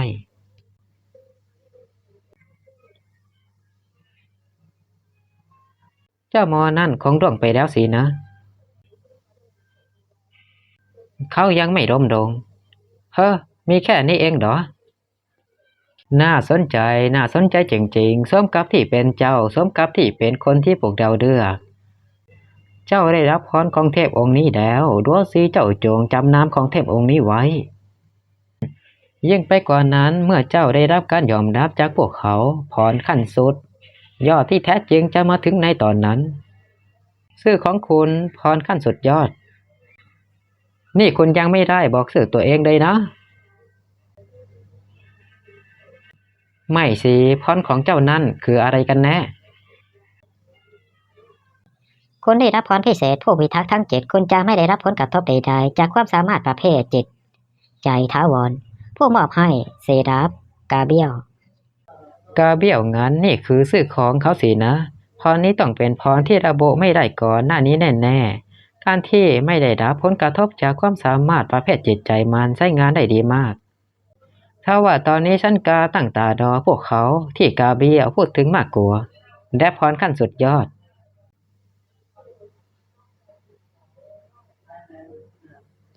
พวกนั้นไม่คิดเลยว่าอาการทั้งเจ็ดที่กวนใจฉันอยู่แท้จริงแล้วคือกลุ่มเทพบนโลกกลายเป็นว่าพลังที่จะช่วยโรคซ่อนอยู่ในอาการป่วยของฉันเองนับเวลาถอยหลัง23 ชั่วโมง 49 นาที 23 วินาทีโอ้โหมีเวอร์ชั่นวิดีโอด้วยสิจอยนี่มันโรงพยาบาลนะโอ้ยฉันแค่ตื่นเต้นไปหน่อยดูนี่สินี่เป็นวิดีโอจำลองดันเจียนที่พวกเขาทำขึ้นมามันสมจริงมากๆเลยความสัมพันธ์ของพวกเขาดีจริงๆเจ้ามิงกับทีมของเขาทำงานมีประสิทธิภาพมากไม่ถึง2 วันวิดีโอโปรโมทสำหรับดันเจียนเกมเริ่มต้นก็มีอยู่ทั่วอินเทอร์เน็ตแล้วยิ่งไปกว่านั้นพวกเขายังบรรลุข้อตกลงความร่วมมือกับทางการและจัดตั้งสมาคมปฏิบัติการพิเศษเพื่อจัดการกับดาวผู้เล่นด้วยอันดับคะแนนสังหารสะสมของผู้เล่นทั่วโลกอันดับ1ด้วย4คะแนน 3,500 อันดับ2หารสวินไฮคะแนน510อันดับ3เดลเยียนคะแนน490อันดับ4ยุนเยียนคะแนน480ไม่ดูว่าพายุที่ฉันก่อขึ้นจะทำให้ผู้เล่นที่แข็งแกร่งโดยเนื้อแท้พวกนั้นได้สายย้ายปีกโบยบินอย่างเต็มที่หรือเปล่านะคุณหลวงซีรีบออกไปดูข้างนอกสิคะมีขบวนรถมารออยู่พวกเขาบอกว่าจะมารับคุณคะขบวนรถมารับสิใจเนี่ยนะขอฉันดูหน่อยเป็นขบวนรถจริงๆด้วยน้องชายสวิสิงห์รบกวนช่วยแจ้งคุณหลวงซีว่าพวกเรามารับเขาไปดูที่พักใหม่แล้วซีใจ3 คนนั้นเอาขบวนรถมารับนายจริงๆด้วยฉันรู้แล้วลงไปกันเถอะพวกคนรวยนี่ชอบทำอะไรใหญ่โตแบบนี้กันหมดเลยหรือไงนะเสี่ยวซีเราจะไปก่ออาชญากรรมไม่ได้นะลูกอาชญากรรมหรอครับไม่ต้องห่วงครับแม่ผมไม่ได้ไปก่ออาชญากรรมอะไรเลยตอนนี้ผมกำลังกอบกู้โรคอยู่หากอบกู้โรคคุณหลวงซียังชอบพูดเรื่องได้สาระเหมือนเดิมเลยนะคะไม่ช้าก็เร็วพวกคุณทุกคนก็จะรู้ความจริงเองเชิญครับท่านสุภาพบุรุษคุณหลวงซีวิวด้านนี้เป็นที่พักส่วนตัวที่ฉันสอดส่องหามาเป็นเวลานานแล้วรอบล้อมด้วยภูเขาที่สวยงามและน้ำที่ใสสะอาดมีสวนอยู่ดังบ้านและอาหารทั้งหมดก็เป็นออร์แกนิกและสดใหม่ครับนอกจากนี้ยังมีบริการนับ10 คนและพี่เลี้ยง8 คนที่ทำงานตลอด24 ชั่วโมงเป็นไก่อีกด้วยที่นี่จะสะดวกสบายสำหรับคุณและคุณแม่ของคุณในการอาศัยอยู่อย่างแน่นอนครับผมจะไปดูที่อื่นต่อนี่นายไม่เอาแม้กระทั่งที่นี่เด้อน่าเสียดายจริงๆวิสัยทัศน์ของคุณดัวซีนี่ไม่ใช่สิ่งที่ท่านจะคาดเดาได้เลยจริงๆคุณดัวซีไม่ถูกใจบ้านที่เจ้าหมิงเตรียมไว้ให้โอกาสของฉันมาถึงแล้วงั้นหรอคะฉันว่าโอกาสของฉันมาถึงแล้วเหมือนกัน ไม่มีลูกผู้ชายเดือดร้อนคนไหนปฏิเสธบ้านที่ฉันเลือกให้ดอกฉันจะต้องเอาชนะใจของคุณหลวดซีให้ได้